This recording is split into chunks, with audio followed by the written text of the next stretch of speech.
ஒருவரும் சேரக்கூடாத ஒளியில் வாசம் செய்கின்ற பிதாவாகிய தேவனுக்கே மகிமை உண்டாவதாக. பிதாவின் வலது பாசத்திலிருந்து நமக்காக பரிந்து பேசுகிற எஜமான ரெஷுவா ஹமஷியாவிற்கே மகிமை உண்டாவதாக. எஜமான ரெஷுவா ஹமஷியாவின் நாமத்தினால எல்லா சகோதர சகோதரிகள் வாலிப பிள்ளைகள் எல்லாருக்கும் ஓய்வு நாள் வாழ்த்துக்கள். ஷபாத் ஷலோம். கர்த்தருடைய கட்டளையின்படி இந்த ஓய்வு நாள் பரிசுத்த சபை கூடுதலை நம்ம எல்லோரும் ஜெபம் செய்து ஆரம்பிக்கலாம். ஹல்லேலூயா.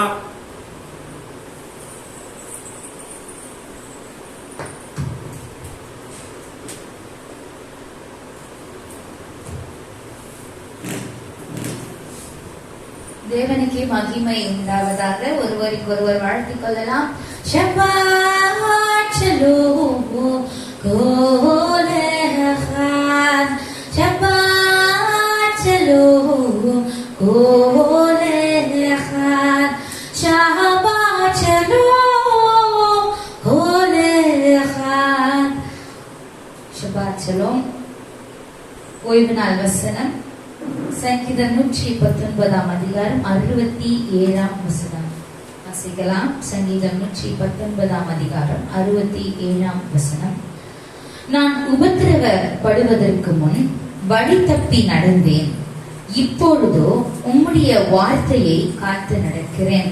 மறுபடியுமாக, நான் உபத்திரவப்படுவதற்கு முன் வழி தப்பி நடந்தேன், இப்பொழுதோ உம்முடைய வார்த்தையை காத்து நடக்கிறேன். கண்களை மூடி நம்ம அனைவரும் எழுந்திருந்து இடத்துல நம்முடைய ராஜா பிரசன்னமாகி இருக்கிறார்.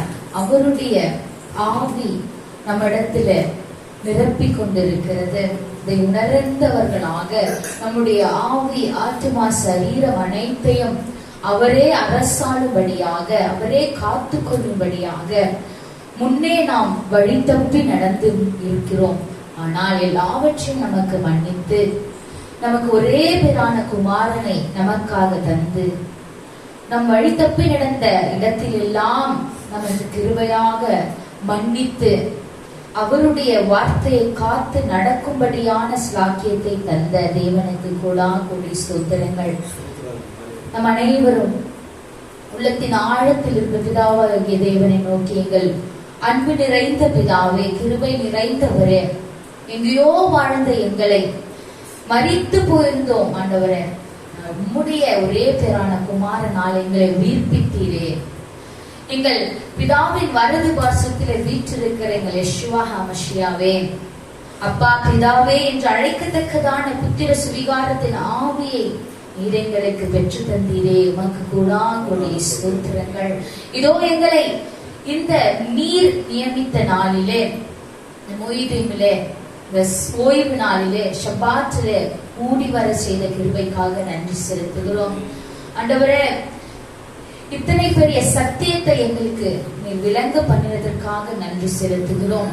இந்த சத்தியத்தை மற்றவர்களுக்கும் பகிரும்படியாக எங்களை நீர் நியமித்ததற்காகவும் நன்றி செலுத்துகிறோம். இந்த ஆசீர்வதிக்கப்பட்ட பரிசுத்தமாக்கப்பட்ட இந்த ஓய்வு நாளிலே சபையாக நாங்கள் கூடி உம்மை உயர்த்துகிறோம். ஆண்டவரே, பிதாவாகிய தேவனே, இந்த நாளில் ஏறெடுக்கக்கூடிய துதி ஆராதனை எல்லாவற்றையும் நீ சுகந்த வாசனையாக ஏற்றுக்கொள்வீராக, அங்கீகரிப்பீராக. எங்கள் ஜபங்களை தள்ளாமல் கேட்கிற தேவனே, எங்கள் ஜபங்களுக்கு எப்பொழுதும் உடைய செவிக திறந்த வண்ணமாக இருக்கிறதே, இதற்காக நன்றி செலுத்துகிறோம். ஆண்டவரே, உமக்கே மகிமை செலுத்துகிறோம். எங்களை தாழ்த்துகிறோம். நீர் மாத்திரம் உயர்ந்திருப்பீராக. பரிசுத்த நாளில் எங்களை பரிசுத்தப்படுத்தும்படியாக ஒப்புக்கொடுக்கிறோம். யெஷுவா ஹமஷியாவின் நாமத்தினால் இந்த ஓய்வு நாள் சபை கூடுதலை ஆரம்பிக்கிறோம். எங்கள் அன்பு நல்ல பிதாவே, ஆமென். ஹல்லேலூயா. தேவனாய் நம்முடைய தேவன் ஒருவரே தேவன் என்று பறைசாற்றும் வண்ணமாக அவர் ஒருவரை இந்த வேளையில ஷமா இஸ்ராயேல், ஷமா இஸ்ராயேல், அடோனாய் எலோஹேனு என்று துதிக்க போகிறோம். ஹல்லேலூயா. ஷமா இஸ்ராயேல், ஷமா இஸ்ராயேல், அடோனாய் எலோஹேனு. ஷமா இஸ்ராயேல், ஷமா இஸ்ராயேல், அடோனாய் எலோஹேனு.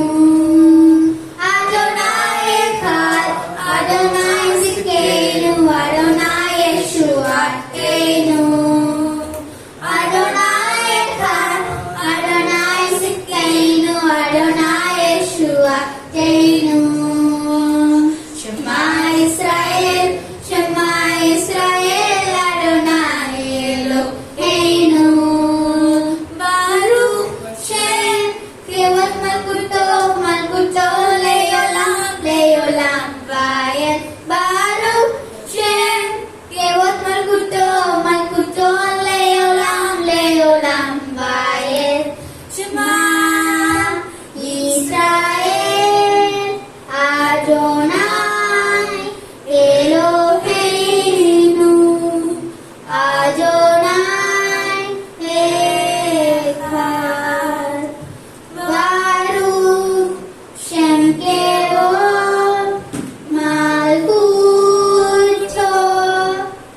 לעולם ועד. שבת שלום. שבת שלום. הללויה.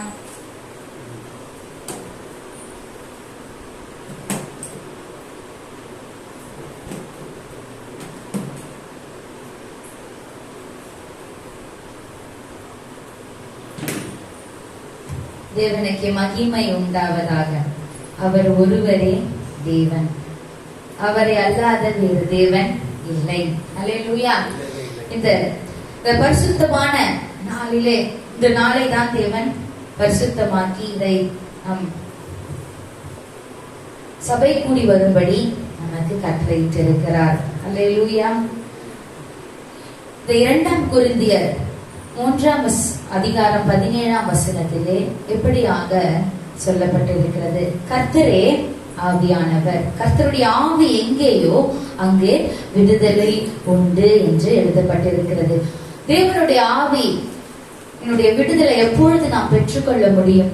1 யோவான் 3 அதிகாரம் 24 வசனத்திலே அவருடைய கட்டளைகளை கை கொள்ளுகிறவன் அவரில் நிலைத்திருக்கிறான், அவரும் அவனில் நிலைத்திருக்கிறார்.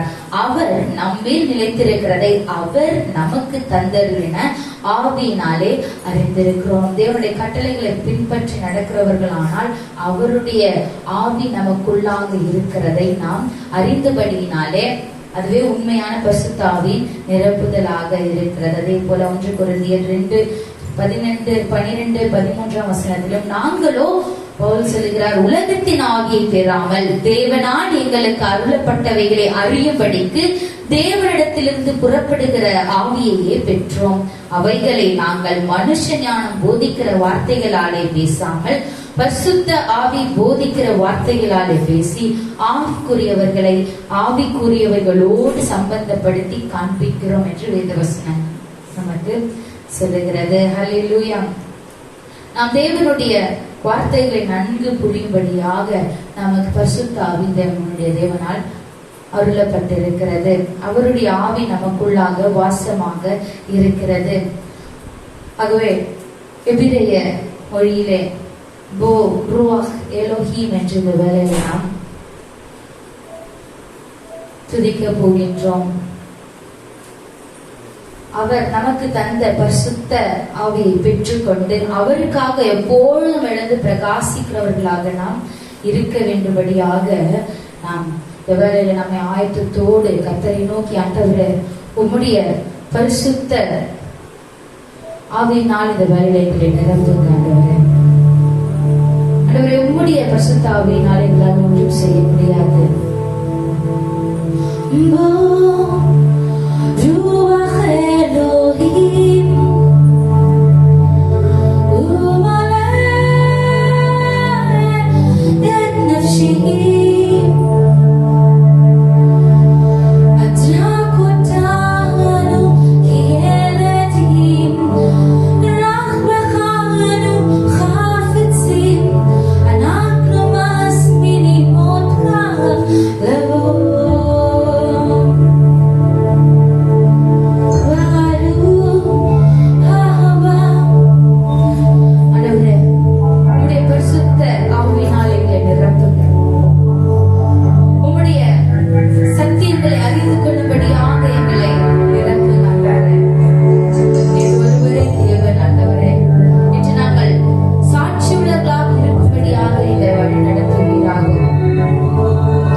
நீர் ஒருவரே எங்கள் ஆராதனைக்குரியவராக இருக்கிறீர். உடைய விலையேறு பெற்ற விலையேறு பெற்ற ரத்தத்தை கொண்டு எங்களை மீட்டெடுத்து நீர் இந்த உலகத்தில எங்களை தனிமையாக விடவில்லை. உம்முடைய ஆவியே எங்களுக்கு தந்திரளி இருக்கிறீர். உலகத்தின் சமாதானத்தை அல்ல, உம்முடைய சமாதானத்தையும் எங்களுக்கு நீர் தந்திரளி இருக்கிறீர். ஹல்லேலூயா. ஆகவே உயரமும் உன்னதமுமான நம்முடைய தேவனை இந்த வேளையில துதிக்க போகிறோம். அவரே என்றும் மத்தியில உயர்ந்தவராக இருக்கிறார், சிறந்தவராக இருக்கிறார், என்றும் நம்மோடு கூட இருக்கிறவராக இருக்கிறார். சிங்காசனத்தில் வீற்றிருக்கிற நம்முடைய சேனைகளின் கர்த்தாவை இந்த வேளையில நான் ஆண்டவரை வாஞ்சையோடு, ஆண்டவரே உம்முடைய வருகை எப்பொழுது இருக்கும், சிங்காசனத்திலே நீர் வீற்றிருக்கிறது எப்பொழுது நாங்கள் உம்முடைய ராஜ்யத்தில காண்போம் என்று வாஞ்சையோடு, உடைய ராஜ்யத்தை வாஞ்சையோடு வரவேற்கிறவர்களாக நாம் அந்த வேலையில துதிக்க போகிறோம். உயரமும்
முடிக்கும் வரையிலும் எங்களோடு கூட இருக்க போவதற்காக உமக்கு ஆராதனை. சீக்கிரமாய் வரப்போகிறவரே,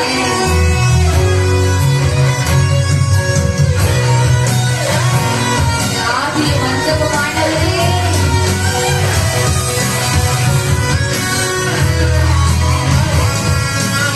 ஆதியும் அந்தமும்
அவர் ஒருவரே பரிசுத்தத்தில் வல்லவராக இருக்கிறார். நம்மையும் இந்த பரிசுத்தத்திற்கு வழி நடத்துகிறவராக இருக்கிறார். ஹல்லேலூயா. ஆகவே இந்த வேளையில நாம் அவரை துதிக்க துதிக்க, அவருடைய வார்த்தைக்கு கீழ்ப்படைந்து நடக்க நடக்க, அவர் எல்லா வல்லடைக்கும் நம்மை நீக்கி நம்மை தப்புவிக்கிறவராக இருக்கிறார். அவருடைய கரம் நம்முடைய எல்லா காரியங்களிலும் பலத்த துருகமாக இருக்கிறது. அவர் வார்த்தையினாலே நாம் இப்போதும் பிழைத்துக் கொண்டிருக்கிறோம். நம்முடைய ஆதரவும் அவரே, நம்முடைய அடைக்கலமும் அவரே, நம்முடைய மறைவிடவும் அவராக இருக்கிறார். நாம் உணர்ந்து இந்த என்னை வல்லடிக்கு நீக்கி கரங்களால் தூக்கி உன்னதத்தில் வைத்ததை மறப்பேனோ என்று நாம் நன்றி உள்ளவர்களாக, ஆண்டவரே நீர் செய்த சகலவித நன்மைகளை நாங்கள் நினைத்து பார்க்கிறோம். ஆண்டவரே, எத்தனை பெரிய உபத்திரவங்களில் இருந்து எங்களை உம்முடைய கரம் காப்பாற்றி இருக்கிறது. எத்தனை பெரிய ஆண்டவரை சவால்களில் இருந்து எங்களை உம்முடைய கரம் காப்பாற்றி இருக்கிறது. எத்தனை பெரிய துக்கத்தில் இருந்து எங்களுடைய கண்ணீரை உம்முடைய கரம் துடைத்திருக்கிறது. ராஜா, இதை நினைத்தவர்களாக இந்த வேலையில நாங்கள் உம்மை நோக்கி இந்த வேலையில துதிக்கிறோம். ஆமென்.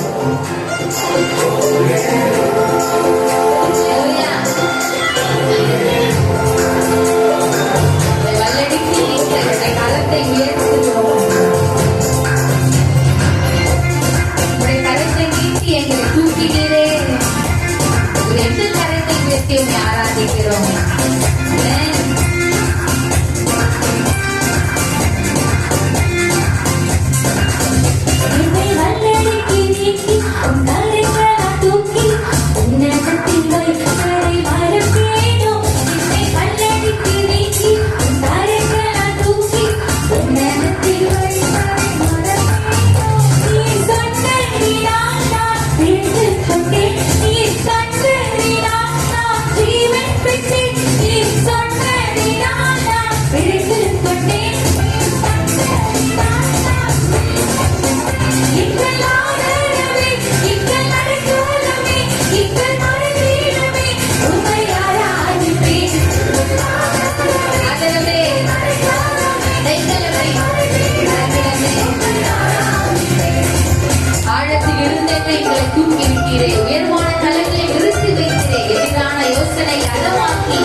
Look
நம்மை இந்த நாளிலே ஆராதிக்கும்படியாக தந்த கிருபைக்காக கொடி ஸ்தோத்திரங்கள். ஆண்டவரே, எங்கள் துதியை நீர் ஏற்றுக்கொண்டமைக்காக உமக்கு நாங்கள் நன்றி செலுத்துகிறோம். நாமத்தை மாத்திரம் மகிமைப்படுத்துகிறோம். ஆமென்.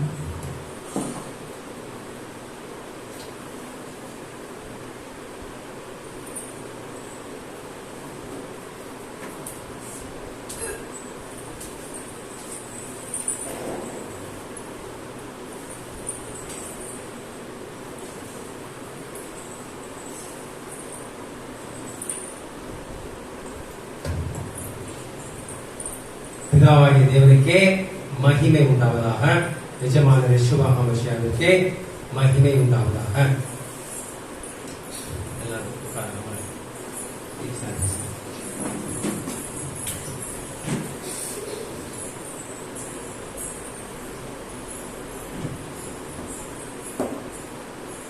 இன்னும் ஒரு அருமையான காலை வேளையை, இன்னும் ஒரு அருமையான ஓய்வு நாளை நம்ம எல்லாருக்கும் காண செய்திருப்பதற்காக கர்த்தருக்கு கோடி நன்றி.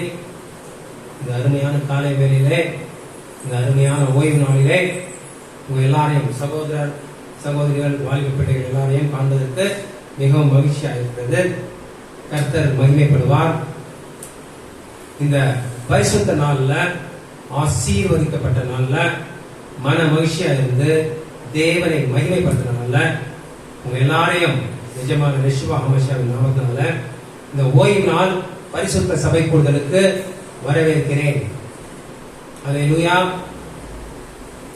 நல்லா இருக்கீங்களா எல்லாரும்? சோதரி கோடி நன்றி.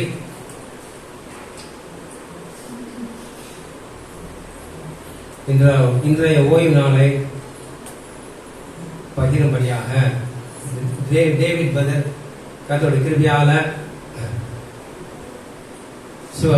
சுகவீனத்திலிருந்து சுகம் பெற்று எழுதி பிரகாசிக்க கிருபை செய்திருக்கிறார்.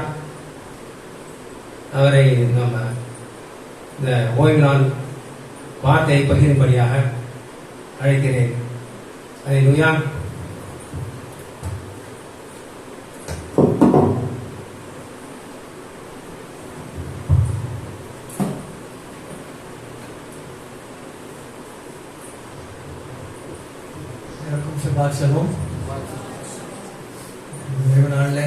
மத்தியில நான் இருப்பது கர்த்தருடைய கிருபை. கர்த்தருக்கு நான் மகிமை செலுத்துகிறேன். மீண்டுமாக உங்களோடு கூட இந்த கர்த்தர் உண்டு பண்ணின இந்த நல்ல ஒரு நாளில் ஒன்று சேர்ந்து கர்த்தரை துதிக்கும்படியாக கொடுத்த ஸ்லாக்கியத்துக்காக கர்த்தருக்கு மகிமை உண்டாவதாக. தோரா பகுதிக்கு பார்ப்பதற்கு முன்பதாக மீண்டுமாக ஒரு முறை கண்களை மூடி தரையில தாழ்த்தி ஒரு வாக்கினுடைய ஆளுகைக்குள்ளாக நம்ம ஒப்பு கொடுப்போம். இந்த நாளுக்காக கர்த்தர் நமக்கு என்ன மன்னாவை வைத்திருக்கிறார், இந்த வாரத்துக்கு தேவையான பலத்தை நம் தேவ சமூகத்திலிருந்து பெற்றுக்கொள்ளும்படியாக அந்த வார்த்தை வரும்போது அந்த வார்த்தை நம்ம இருதய கதவுகளை திறந்து ரிசீவ் பண்ணி அந்த வார்த்தைகளை நாம உட்கொண்டு அதுல பலப்பட்டு அதுல பிரயோஜனம் பெறுகிறவர்களாக நாம் மாறும்படியாக இந்த வேளையில ரூவாக் நமக்கு பிரகாசமுள்ள மனக்கண்களை கட்டளையிட்டு தரும்படியாக வேதத்துள்ள அதிசயங்களை பார்க்கும்படியாக நம்முடைய ஸ்பிரிச்சுவல் ஐஸை ஆண்டவர் ஓபன் பண்ணும்படியாக அந்த சமூகத்துல எல்லாருமே தனிப்பட்ட விதத்துல கேட்போமா? நம்ம கேட்கும் போதுதான் பெற்றுக்கொள்வோம். தாகம் உள்ளவன் எவனும் தண்ணீர் அண்டைக்கு வர கடவுள் என்று சொல்லப்படுகிறது. எவ்வளவு தாகம் வசனத்தின் மேல ஆண்டவருடைய வார்த்தையின் மேல இருக்கிறதோ அவ்வளவுக்கு எவ்வளவாக தேவனுடைய வசனத்தினால நம்மால பலன் பெற முடியும். சோ இந்த சமூகத்தில் ஆண்டவர்கிட்ட நோக்கி கேட்போம், ஆண்டவர் என்னோடு கூட பேசுங்க, இன்னைக்கு என்னோடு கூட இடைப்படுங்க. மனுஷனுடைய வார்த்தை அல்ல, உங்களுடைய வார்த்தை கேட்கும்படியாக வந்திருக்கிறேன். என்னோடு கூட இந்த நாளிலே என்ன பேச சித்தமா இருக்கிறீரோ இந்த தோரா பகுதியிலிருந்து என்னோடு கூட இடைப்படுவீராக என்று சொல்லி தேவ ஆளுமைக்குள்ள ஒப்பு கொடுப்போம். அவீனும் மல்கேனும் எங்கள் தகப்பனே, எங்கள் ராஜாவை நீர் உண்டாக்கின மெய்யான இந்த ஓய்வு நாளிலே நாங்கள் வந்து அமர்ந்திருக்கும்படியாக உதவி செய்ததுக்காக நன்றி செலுத்துகிறோம். கர்த்தருக்கு காத்திருக்கிறவர்கள் புதுபலன் அடைந்து கழுலை போல உயர்ந்து எழும்புவார்கள் என்ற வேத வசனத்தின்படி உடைய சமூகத்திலே காத்திருக்கும்படியாக வந்திருக்கிறோம். எங்கள் ஆவிகளை எங்களுக்கு பலன் தருவீராக. உடைய வசனத்தை புரிந்து கொள்ளத்தக்கதான ஆண்டவரே ஸ்பிரிச்சுவல் ஐஸ் எங்களை கட்டளை எடுத்தாங்க, ஞானத்தை கட்டளை கொடுங்க ஆண்டவரே. அவைகளை நாங்கள் ரிசீவ் பண்ணிக்கொள்ள ரூவாக்கு எங்களுக்கு உதவி செய்ய வேண்டுமான்னு சொல்லிக்கிறோம். ஆளுகை செய்வீராக. தடைகளை உடைத்து போடுங்க. சிந்தைகளை திசை திருப்புகிற சத்ருவின் கிரியைகள் நிர்மூலமாகி போகட்டும் ஐயா. யஷ்வஹாமாசியா வல்லமுள்ள நாமத்தினாலே ஜெபிக்கிறோம் நல்ல பிதாவே. ஆமென், ஆமென். கடந்த வாரம் நம்ம ஒரு தோரா பகுதி தியானிச்சோம் இல்லையா? யாருக்கு ஞாபகம் இருக்கு? போன வாரம் தியானித்து தான் தோரா பகுதி வயரா இல்லையா? பின்பு நான் தோன்றி அப்படின்றதான தோரா பகுதியை நம்ம நீங்களா தியானித்தீர்கள். நானும் கூட அந்த தியானத்தை கேட்டிருந்தேன். அருமையான கர்த்தருடைய வார்த்தை மத்தியில பகிர்ந்து கொண்டார். பின்பு நான் தோன்றி என்றதான ஒரு காரியம். சோ மோசே மாத்திரம் தோன்றல பார்வோன் முன்னாடி. ஒவ்வொரு முறையும் மோசே மாத்திரம் பார்வோன் கிட்ட போய் மன்றாடி கேட்டுக்கொண்டு இருக்கவில்லை. இன்றைக்கு பார்வோன் இருந்த இடத்துல நாமும் கூட அநேக வேளையில இருக்கிறோம். எத்தனை 10 முறை பார்வோன் என்ன பண்ணார்? தன்னுடைய இருதயத்தை கடினப்படுத்தி இருந்தார். இருந்தாலும் ஒவ்வொரு முறையும் பார்வோன் மனம் திரும்பும் போது மோசே என்ன பண்றாரு? எனக்காக வேண்டிக் கொள்ளுங்க மோசே கிட்ட பார்வோன் சொல்லும் போது அந்த பார்வோனுக்காகவும் கூட மோசே என்ன பண்றாரு? ஆண்டவர் சமூகத்துல வேண்டுதல் செய்யும் போது ஆண்டவர் என்ன பண்றாரு? மன்னித்து வாதையை நிறுத்துகிறார். அப்ப எவ்வளவு பெரிய கொடுமைக்காரனாகிய பார்வோனுடைய ஜபத்தையும் கூட கர்த்தர் என்ன பண்றாரு? கேட்கவரா இருக்கிறார். அவ்வளவு கிருபை நிறைந்த அவ்வளவு மகத்துவ ஆண்டவருக்கு தெரியாத மறுபடியும் இருதயத்தை கடினப்படுத்துவார் என்று சொல்லி இருந்தாலும் கூட கர்த்தர் என்ன பண்றாரு? மன்னிக்கிறார். அதே போலதான் இன்றைக்கு பார்வோன் ரொம்ப மோசமானதான் நம்ம நினைக்கிறோம். நாமும் கூட அநேக வேளைகளில மீண்டும் மீண்டுமாக கர்த்தரை துன்பப்படுத்தி மறுபடியும் ஆண்டவர் சமூகத்துல வந்து மன்னிச்சிருங்க ஆண்டவரே, நான் தெரியாம செஞ்சுட்டேன், ஒரு டைம் சான்ஸ் கொடுங்க அப்படின்னு கேட்கும் போது நமக்காக மோசே ஜெபம் பண்ணது போல பிதாவுடைய வலது பரிசுத்திலே அமர்ந்து கொண்டு தன்னுடைய ரத்தத்தை தன்னுடைய கையில ஏந்தி கொண்டு பிதாவுடைய சமூகத்திலே என் ரத்தத்தை பாருங்க, தயவுசெய்து மன்னிச்சிருங்க, இன்னொரு சான்ஸ் கொடுங்க பிதா கிட்ட நமக்காக இயேசு என்ன பண்றார்? And he appeared vayara, நமக்காக ஒவ்வொரு நாளும் தோன்றிக் கொண்டிருக்கிறார். சோ அப்படிப்பட்ட ஒரு நல்ல ஒரு தெய்வம் நமக்கு பரலோகத்துல நமக்காக வழக்காடும்படியாக கர்த்தர் கொடுத்திருக்கிறார். இத்தனை அருமையான ஒரு பாக்கியம் ஸ்லாக்கியம் நமக்கு. இந்த நாளிலே நாம் தியானிக்க போகிறதா தோரா பகுதி போ. இந்த தலைப்பு என்ன? போ. போ போன்றதான எபிரேய வார்த்தைக்கு அர்த்தம் போ என்று சொல்லி அர்த்தம். கோ இன். என்ன சொல்லுங்க? கோ இன். கம். கம்முக்கு கூட போன்னு சொல்லிதான் அர்த்தம். ரெண்டுத்துக்குமே கோ இன் அண்ட் கம். உள்ளே போ, வெளியே வா. ரெண்டும் குறிக்கக்கூடியதான ஒரு வித்தியாசம் உள்ள ஒரு தோரா பகுதி இந்த நாளிலே நாம் தியானிக்க போகிறோம். இந்த தோரா பகுதியினுடைய வசனங்கள் என்ன பாத்தீங்கன்னா, யாத்திராகமம் 10ஆம் அதிகாரம் 1ஆம் வசனத்திலிருந்து 13ஆம் அதிகாரம் 16ஆம் வசனம் வரை இந்த தோரா பகுதியில நாம் தியானிக்கிறோம். இந்த தோரா பகுதியில 7 பகுதிகள் இருக்கிறது. போன வாரம் வரைக்கும் பார்த்தோம் எத்தனை வாதைகள் முடிஞ்சது. 7 வாதைகள் முடிஞ்சது. கடைசியா இன்னும் எத்தனை வாதைகள் இருக்கு? கடைசி 3 வாதைகள் இன்னும் இருக்கிறது. இந்த கடைசி 3 வாதைகளை தான் இந்த தோரா பகுதியில நம்ம பார்க்க போகிறோம்.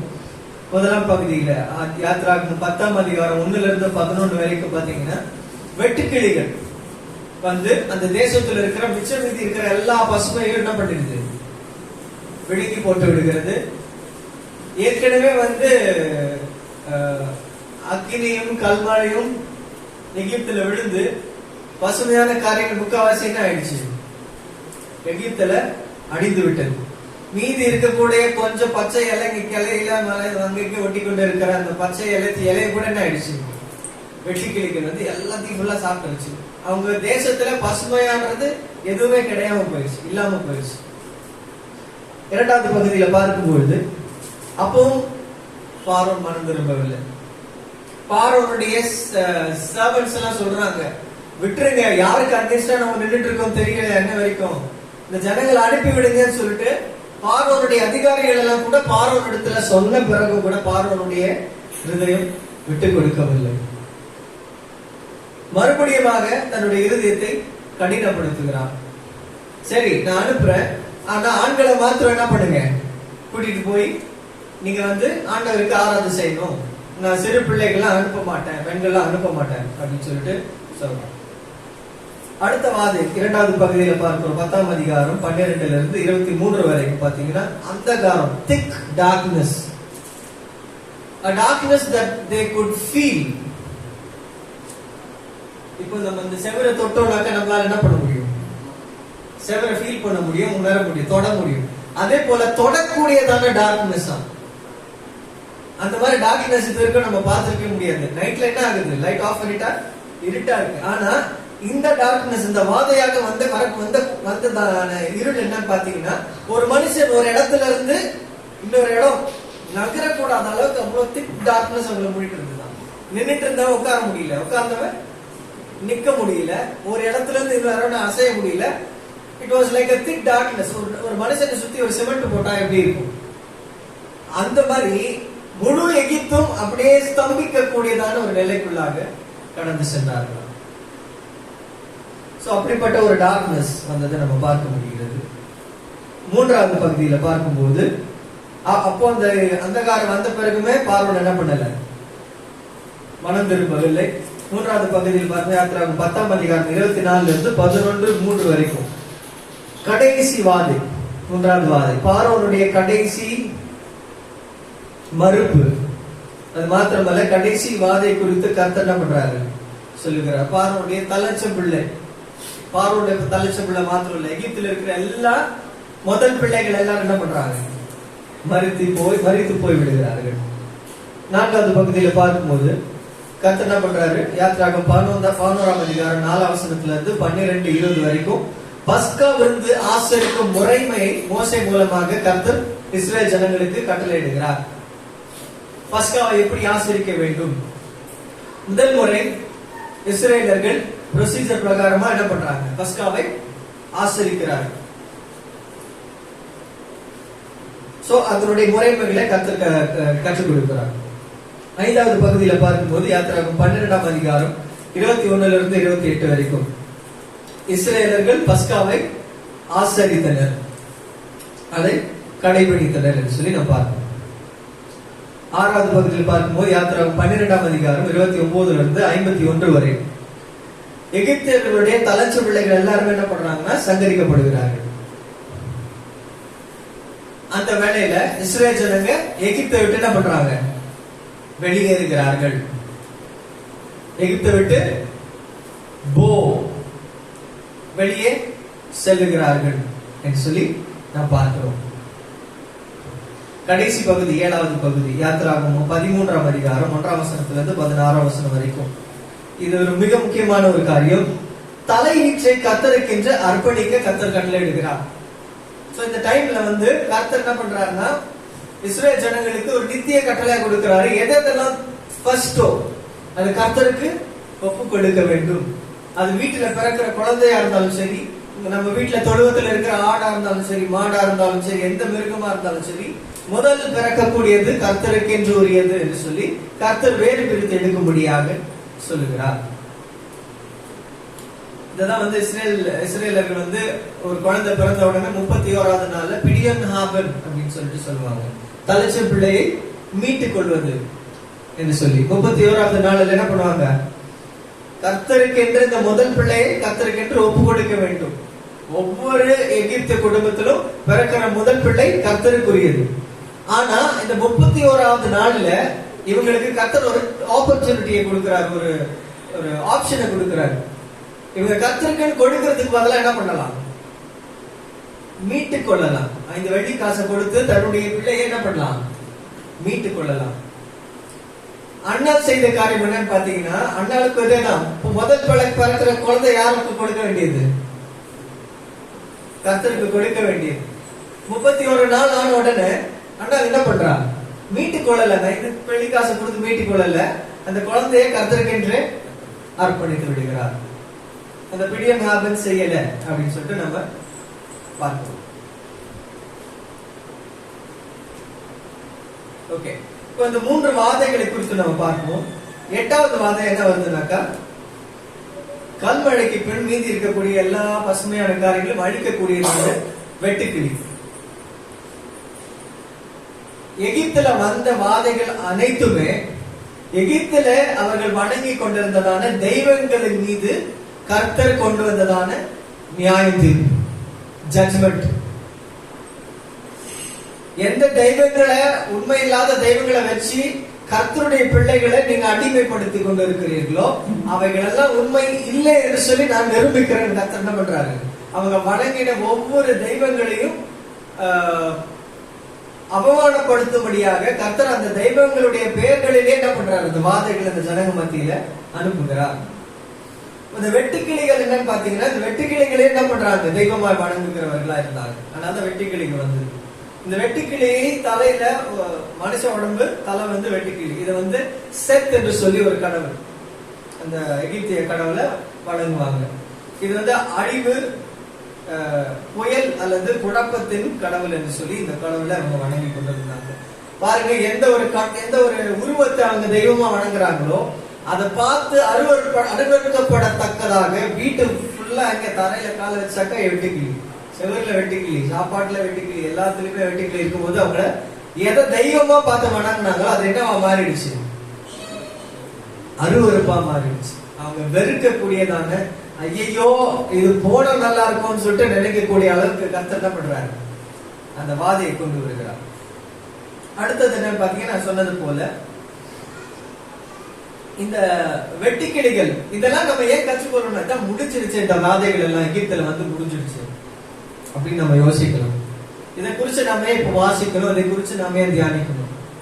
நம்ம ஏற்கனவே சொன்ன போல முந்தி நடந்தவைகளே மறுபடியும் நடக்கும். சூரியனுக்கு கீழே நூதனமானது ஒன்றும் கிடையாது. முன்று செய்யப்பட்டதே மறுபடியும் செய்யப்படும். இந்த வாதைகள் எல்லாம் என்னன்னு பாத்தீங்கன்னா, கடைசி காலத்துல மறுபடியுமாய் கர்த்தர் அனுப்பக்கூடியதான காரியங்களுடைய மாதிரிகள்.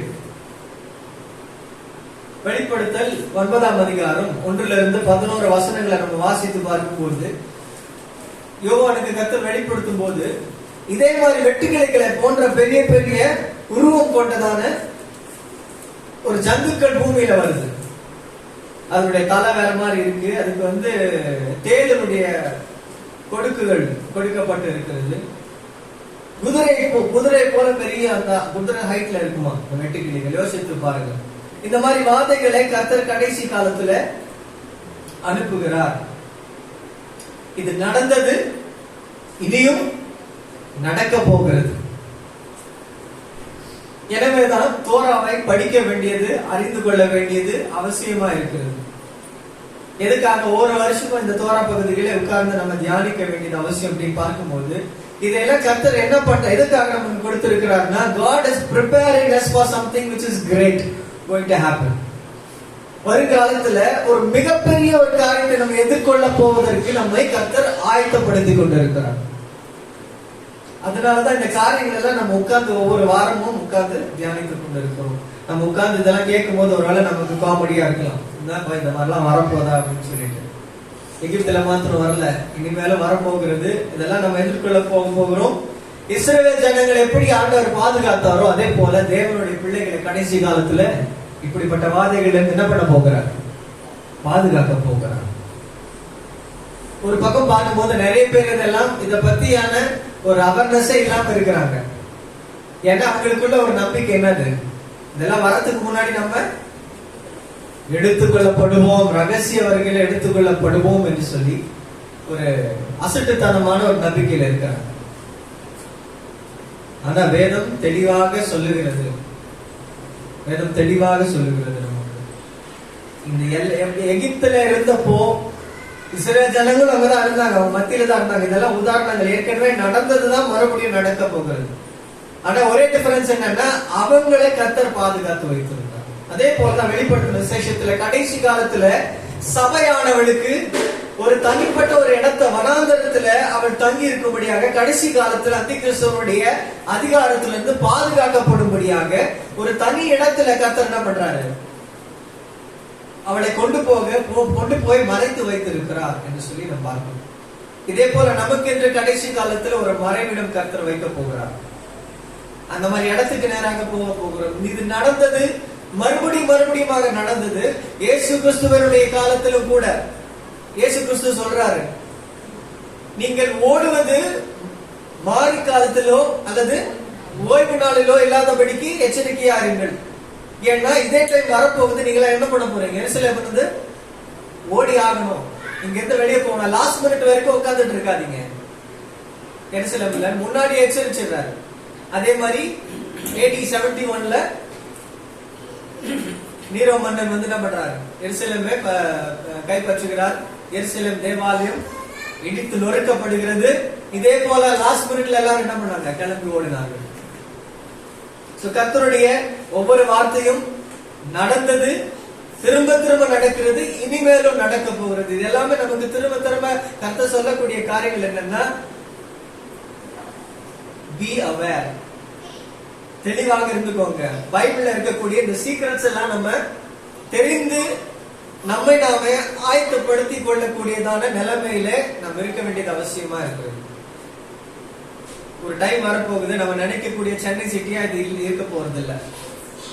நம்ம பார்க்கக்கூடிய, நம்ம விரும்பி, நம்ம என்ன சொல்றது, சந்தோஷப்பட்டு என்னுடைய சிட்டி இதுன்னு சொல்லிட்டு நம்ம பார்த்து வாழ்ந்த ஒரு சிட்டியாக இருக்க போறது கிடையாது.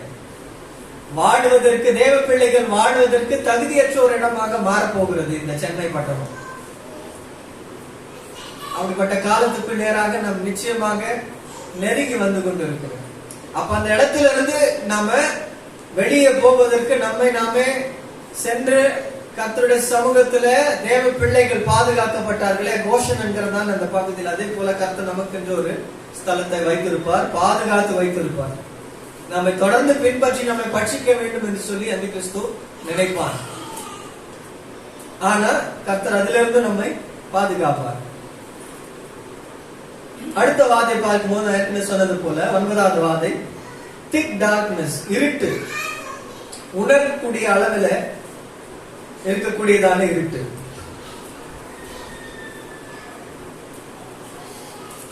இந்த 9வது வாதை கூட என்னன்னு பாத்தீங்கன்னா, எகிப்தினுடைய மிக பிரதானமான ஒரு கடவுளாகிய ரா என்கிறதான கடவுள், சூரிய கடவுள், சூரியனை தெய்வமாக வணங்கி கொண்டிருந்தார்கள். இன்றைக்கு முழு உலகமே இந்த அதிகாரத்துக்கு கீழே தான் இருக்கிறது. இந்த ரான்னு சொல்லப்படுகிறது. அந்த பேர் வேணா வேற வேற மாதிரியா இருக்கும். மித்ரா என்று சொல்லப்படுகிறதான சூரிய கடவுள் பின்காலத்துல பாபிலோனுடைய கடவுளாக மாறியது. இந்த கடவுளுக்கு நிறைய பேர் இருக்கு. சோ இந்த கடவுள் பூமி எங்கும் இந்த கடவுளுடைய ஆட்சி தான் இருந்தது அப்படின்னு சொல்லிட்டு இன்னைக்குமே நாம பார்த்து கொண்டு இருக்கிறோம். ஆனா கர்த்தர் என்ன பண்றாருன்னா, அப்படிப்பட்ட அந்த சூரியனையே என்ன பண்றாரு, உள்ள ஒரு கம்பளத்தை போட்டு மூடின மாதிரி என்ன ஆயிடும், இருட்டா மாறிடும். சூரியன் தன்னுடைய வெளிச்சத்தை கொடுக்காது சொல்லி வெளிப்படுத்தல்ல நமக்கு சொல்லப்பட்டிருக்கிறது. இந்த ரா என்று சொல்லப்படுகிறதா இந்த கடவுள் சூரியன் தான் எல்லாமே நினைச்சிட்டு இருந்தாங்க. ஆனா அந்த சூரியனை கூட கர்த்தர் என்ன பண்ணாரு? இருட்டா மாத்தி அவங்களுடைய தெய்வங்களை கர்த்தர் என்ன பண்ணாரு? ஒன்றுமில்லாமல் ஆக்கினார். அது மேல நியாய தீர்ப்பை கர்த்தர் கொண்டு வந்தார். இதே காரியம் மறுபடியும் நடக்க போகிறது. வெளிப்படுத்தல் 6ஆம் அதிகாரம் 12ஆம் வசனத்துல, அவர் 6ஆம் முத்திரையை உடைக்க கண்டேன். இதோ பூமி மிகவும் அதிர்ந்தது, சூரியன் கருப்பு கம்பளியை போல கருத்தது, சந்திரன் ரத்தம் போல ஆயிற்று என்று சொல்லி பார்க்கிறோம். எகிப்தில மாத்திரம் இந்த அற்புதம் நடக்கவில்லை, இந்த வாதை வரவில்லை, பிற்காலத்திலும் நடக்கும் என்று சொல்லி வேதம் நமக்கு கற்றுக் கொடுக்கிறது. வெளிப்படுத்தல நமக்கு கர்த்தர் அறிவுறுத்துகிறார், வெளிப்படுத்துகிறார். முழு உலகமும் சூரியனுடைய வெளிச்சத்துலதான் இருக்குது. ஆனா நாள் வரப்போகிறது, அப்படிப்பட்ட அந்த சூரியனுமே அந்தகாரப்பட்டு போகும். ஆனா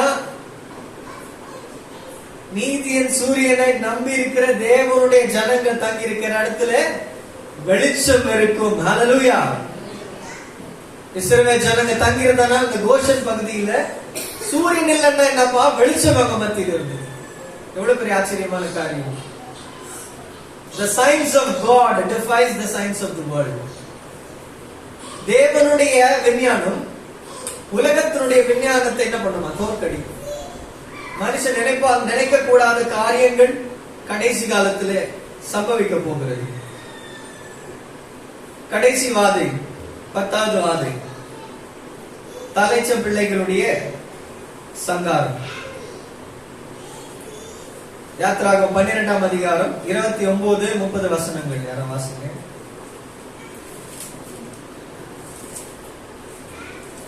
யாத்ராகம் 12:29-30. நடுராத்திரியிலே சிங்காசனத்தின் மேல் வீற்றிருக்கும் பார்வனுடைய தலைப்பிள்ளைகள் முதல் காவல் கிடங்கில் இருக்கும் சிறைப்பட்டவனின் தலைப்பிள்ளைகள் வரைக்கும் எகிப்து தேசத்தில் இருந்த முதற் பேரானத்தையும் மிருக ஜீவனின் தலையீற்று அனைத்தையும் கர்த்தர் அளித்தார். அப்பொழுது பார்வோனும் அவனுடைய சகல ஊழியக்காரரும் எகிப்தியர் யாவருக்கும் ராத்திரியிலே எழுந்திருந்தார்கள். மகா கூக்குரல் எகிப்திலே உண்டாயிற்று. சாவில்லாத ஒரு வீடும் இருந்ததில்லை. ராத்திரியிலே அவன் மோசேயையும் ஆரோனையும் அழைப்பித்து, கடைசி வாதை. இது வரைக்கும் பாத்தீங்கன்னா எல்லா வாதைகளும் யார் மேல வந்தது? நியாயம் தீர்ப்பா எகிப்தினுடைய தெய்வங்கள் மீதுதான் வந்தது. ஆனா கடைசி வாதை, இந்த வாதை என்னன்னு பாத்தீங்கன்னா 9 வாதை வரைக்கும் கர்த்தர் பொறுமையா இருந்தார். கடைசி வாதை 10வது வாதை ஜனங்களை தொடக்கூடியதான சூழ்நிலை வந்து ஒவ்வொரு வீட்டிலுமே சாவு இல்லாத ஒரு வீடுமே எகிப்துல இல்லை என்று சொல்லி சொல்லப்பட்டிருக்கு. யாருனால? ஒருவேளை நம்ம கேள்வி கேட்கலாம், பார்வோன் தானே இந்த மாதிரி பண்ணாரு, எகிப்து ஜனங்க ஏன் இந்த மாதிரி, ஏன் எகிப்து ஜனங்க மேல இந்த வாதை வந்தது என்று சொல்லி நாம ஒருவேளை கேள்வி கேட்கலாம் இல்லையா? அவங்க எல்லாம் இன்னசென்ட் பீப்புள் தானே, ஏன் அவங்களெல்லாம் ஆண்டவர் வாதித்தார் என்று சொல்லி கேள்வி கேட்கலாம். அவங்க எல்லாம் இன்னசென்ட் கிடையாதுங்க. தேவ பிள்ளைகள் அடிமைகளாக இருந்த நாட்களிலே நியாயத்துக்கு என்று நிற்காமல் அவர்களை தொடர்ந்து அடிமைப்படுத்துகிறவர்களாக யார் இருந்தார்? எகிப்தியர்கள் இருந்தார். இஸ்ரவேல் ஜனங்களுடைய பிள்ளைகள் அடித்து செவுத்தில் அடிச்சு சாகடிக்கப்படும் போது இந்த ஜனங்க என்னவா இருந்தாங்க? அமைதி காத்து கொண்டிருந்தாங்க. ஒருத்தர் எந்த கேள்வியும் கேட்கல. சின்ன குழந்தைங்க சாகும் போது ஒருத்தரும் நீதிக்காக நிற்கவில்லை, ஒருத்தரும் தேவ பிள்ளைகளுக்காக எடுத்து நிற்கவில்லை. எதை நாம் விதைக்கிறோமோ அதை அறுப்போம். இந்த ஜனங்கள் எல்லாரும் எதை விதைத்தார்களோ அதை தான் அறுத்தார்கள். கர்த்தர் வந்து இன்னசென்டா இருக்கிறவர்கள் யாரையும் இது பண்ணவில்லை. அவருடைய இருதயம் கல்லாகி போனது. அதனாலதான் ஒவ்வொருத்தருடைய வீட்டிலும் அந்த மரணம் அவங்க டேஸ்ட் பண்ணும்படியாக கர்த்தர் வைத்தார். ஒவ்வொரு இஸ்ரவேலருடைய வீட்டுல பிறக்கிற குழந்தையும் அடிச்சு கொண்டு குவித்தார்கள் இல்லையா? இதே இஸ்ரவேலர்கள் தான். அப்போ இஸ்ரவேல் ஜனங்கள் வீட்டில் எவ்வளவு அழுகை இருந்திருக்கும், எவ்வளவு கூக்குரல் இருந்திருக்கும். பெற்ற பிள்ளையை கண் முன்னாடியே தூக்கி கொண்டு போய் கொல்லணும் அப்படின்னு ஒரு காரியம் வந்து எவ்வளவு வேதனையான ஒரு காரியமா இருக்கு. தொடர்ந்து கர்த்தர் கிருபை கொடுக்கிறார். எடுத்த உடனே எகிப்தியர்களுடைய பிள்ளைகளை அழிக்கவில்லை, என்ன பண்றாரு? சான்சஸ் கொடுக்கிறார், 9 சான்ஸ் கொடுக்கிறார். அதையும் மீறி உன் இருதயத்தை நீ கடினப்படுத்தும் போது என்ன ஆகுறது? மோசமான காரியங்கள் வாழ்க்கையில சம்பவிக்கிறது. இந்த கடைசி வாதம் என்னன்னு பாத்தீங்கன்னா, இதுதான் பார்வோனுடைய உடைக்கப்படுகிறதான நிலை, பிரேக்கிங் பாயிண்ட். எல்லாத்தையும் இழந்தான், மற்ற காரியங்களும் இழந்தான், தேசத்தை இழந்தான், ஆடு மாடுகள் இழந்தான், பசுமையான காரியங்கள் எல்லாத்தையும் இழந்தான், எல்லாத்தையும் அனுபவிச்சான். அதனால ஓகே, கடைசியில கர்த்தர் தன்னுடைய ஒரே பையன் என்ன பண்ணாரு? தொட்டாரு. பார்வோனுடைய மகனை கர்த்தர் என்ன பண்ணாரு? சங்கரித்தார், உடைக்கப்பட்டான். தோல்வியினுடைய உச்சத்திற்கு பார்வோன் தள்ளப்பட்டான். மூலமா கர்த்தர் என்ன சொல்றாருன்னா, உன்னை தொடுகிறவன் என் கண்மணியை தொடுகிறான். இன்றைக்கு தேவ பிள்ளைகள் பொறுமையா இருக்கிறாங்க உலகத்துல. கர்த்தருடைய பிள்ளைகள் என்ன பண்றாங்க? எல்லாத்துக்கும் அமைதியா இருக்கிறாங்க. நம்ம எல்லாம் உலகத்துல ஒரு வசை மொழியாக சொல்லப்படுகிறோம். இவங்க ஒரு கண்ணத்துல அடிச்சாக்க என்ன பண்ணுவாங்க? இன்னொரு கண்ணத்தையும் காட்டுவாங்க அப்படின்னு சொல்லிட்டு நம்ம எல்லாருமே இதையே ஒரு கேலியாக செய்து இன்னைக்கு தேவ பிள்ளைகளை இன்னும் தொடர்ந்து ஒடுக்கி ஒன்றுமில்லாமல் ஆக்கக்கூடியதான உலகத்துல தான் வாழ்ந்து கொண்டு இருக்கிறோம். இன்னும் அநீதி யாருக்கு இழைக்கப்படுகிறதுனா நமக்கு தான் இழைக்கப்படுகிறது. நம்ம போய் வெளியே சொல்றோம்னா என்ன சொல்றோம்? இயேசு நல்லவருங்க, உங்க வாழ்க்கையை மாத்துவாரு, உங்களை ரட்சிப்பாரு, உங்க வாழ்க்கை நல்லபடியா மாறும் அப்படின்னு தான் நம்ம மற்றவங்க கிட்ட போய் சொல்றோம். காசை புடுங்கிறது கிடையாது, வேற எந்த காரியமும் உலகத்துல நம்ம செய்யறது கிடையாது. வியாதி இருந்தா அவங்க வியாதிக்காக நம்ம ஜெபம் பண்றோம். அவங்களுக்கு பிரச்சனைனா அவங்களுக்கு போய் நம்ம ஆலோசனை சொல்றோம்.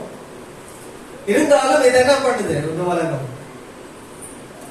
இவங்க மதம் மாத்துறாங்க, இவங்க இவங்களுடைய காரியங்களுக்கு கட்டாயப்படுத்தி செய்கிறார்கள் என்று சொல்லி இன்னும் நம்ம மேல அசைமொழிகளை கூறிக்கொண்டுதான் இருக்கிறது. நம்ம செய்யக்கூடிய நன்மையான அந்த இன்டென்ஷன்ஸ் இன்னும் உலகம் பார்க்கக்கூடிய நிலைமைக்கு வரல. ஆண்டவர் பொறுமையா இருக்கிறார். ஆனா அந்த பொறுமைக்கு ஒரு எல்லை இருக்கிறது, ஒரு பிரேக்கிங் பாயிண்ட் இருக்கு.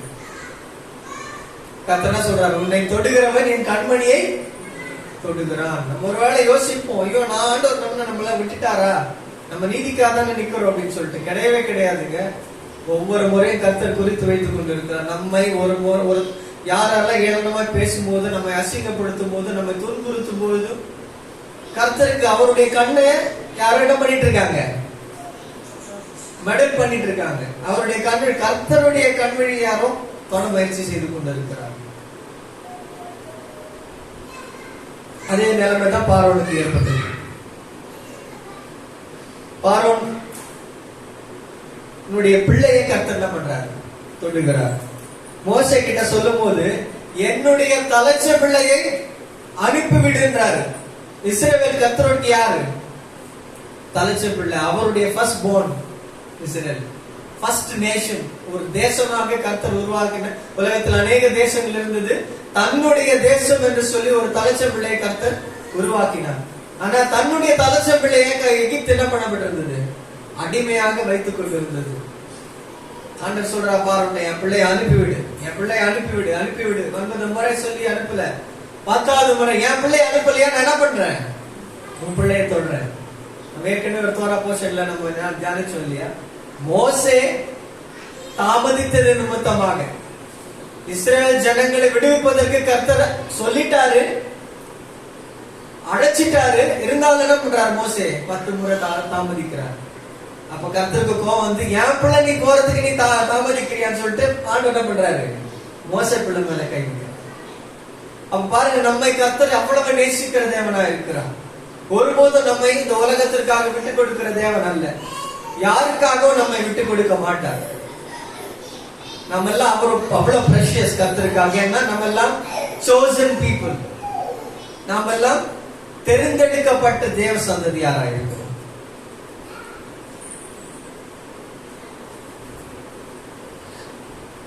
ஓகே, இதுவரைக்கும் பார்த்தீங்கன்னா இஸ்ரவேலர்கள் எல்லாருமே விசுவாசத்தின் கீழே தான் இருந்தாங்க. 9 வாதை வரும் வரைக்கும் எல்லாரும் கை கட்டி கொண்டு வர வாதைகளை என்ன பண்ணாங்க, பார்த்து கொண்டிருந்தார்கள் இஸ்ரவேலர்கள்லாம். ஆனா இந்த 10வது வாதை வருவதற்கு முன்பதாக இஸ்ரவேல் ஜனங்களிடத்துல கர்த்தர் ஒரு காரியத்தை செய்யும்படியாக சொல்லுகிறார். என்ன சொல்றாரு? ஒரு பஸ்கா ஆட்டை எடுத்து அதை பலி செலுத்தி அதனுடைய ரத்தத்தை என்ன பண்ணணும், நிலைக்கால்களிலே வாசலிலே பூச வேண்டும் என்று சொல்லுகிறார். இதுவரைக்கும் அவங்க அமைதியா தான் இருந்தாங்க. ஆனா முதல் முறை கர்த்தர் என்ன பண்றாரு, நீ பாதுகாக்கப்படணும்னா கீழ்ப்படிய வேண்டும் என்றதான் ஒரு முக்கியமான ஒரு கட்டளை வைக்கிறார். நீ என்னதான் தேவனுடைய பிள்ளையா இருந்தாலும், என்னதான் உனக்கு ஆண்டவருடைய பாதுகாப்பு இருந்தாலும், இந்த நேரத்துல நீ என்ன பண்ணணும், கீழ்ப்படிய வேண்டியது அவசியமா இருக்கிறது. நான் சொன்ன காரியத்தை செய்தா என்ன நடக்கும்னா நீ பாதுகாக்கப்படுவாய். ரட்சிப்பில 3 நிலைகள் உண்டு. முதல் நிலை விசுவாசம், ஜஸ்டிபிகேஷன் பை ஃபெய்த். நம்ம எல்லாம் விசுவாசத்தினால் என்ன பண்ணப்படுகிறோம், நீதிமான்கள் ஆக்கப்படுகிறோம். 9 வாதை வர வரைக்கும் சில ஜனங்கள் என்ன பண்ணாங்க, விசுவாசிச்சாங்க. அது மாத்திரம் போதுமா இருந்தது. இவங்க எல்லாம் என்ன பண்ணப்பட்டாங்க, 9 வாதைகள் இருந்தும் பாதுகாக்கப்பட்டார்கள். ஆனா அப்படியே உட்கார்ந்துட்டு இருக்க முடியாது. நான் விசுவாசிக்கிறேன் விசுவாசத்திலே உட்கார்ந்துட்டு இருக்க முடியாது. கர்த்தர் அடுத்த லெவலுக்கு நம்ம கொண்டு போகிறதுக்கு நம்ம என்ன செய்யணும்னா கீழ்ப்படிய வேண்டியது அவசியமா இருக்கிறது. செகண்ட் ஸ்டெப் என்னன்னா, கர்த்தர் என்ன பண்றாருன்னா கீழ்ப்படிதலுக்கு நேராக நம்மை அழைத்து செல்கிறார். கீழ்ப்படிதல் ரொம்ப பெரிய காரியம் கிடையாது. கர்த்தரோடு கூட ஒரு உடன்படிக்கையை செய்வதற்கு நாம் ஆயத்தமாக வேண்டும். எப்பவுமே நம்ம நமக்காக இன்னொருத்தர் ஜெபம் பண்ணுவாங்க, நமக்காக இன்னொருத்தர் பிரசங்கம் பண்ணுவாங்க, நமக்காக எல்லாத்தையும் செய்வாங்கன்னு சொல்லிட்டு நம்ம காத்திருக்கிறதை விட்டு அடுத்த ஸ்டெப்புக்கு நேராக நம்ம வளரணும்னா அடுத்த ஸ்டெப்புக்கு போகணும். அடுத்த ஸ்டெப் என்ன பார்க்கும்போது, கர்த்தர் ஒவ்வொரு இஸ்ரவேலர்களோடும் கூட என்ன பண்றாரு, உடன்படிக்கை செய்யும்படியாக விரும்புகிறார். உடன்படிக்கை செய்யும்படியாக விரும்புகிறார். இந்த தலையீற்று என்று சொல்லப்படுகிறது, ஃபர்ஸ்ட் பார்ன் என்று சொல்லி இஸ்ரவேல் ஜனங்களை கர்த்தர் என்ன பண்ணிட்டாரு, செலக்ட் பண்ணிட்டாரு. நீதான் என் ஃபர்ஸ்ட் பார்ன். இப்ப நம்ம இங்க உட்கார்ந்து இருக்கோம் பாத்தீங்களா, நம்ம எல்லாருமே யாரு, ஃபர்ஸ்ட் பார்ன். பிறப்பின் அடிப்படையில் இல்ல, அடைப்பின் அடிப்படையில்.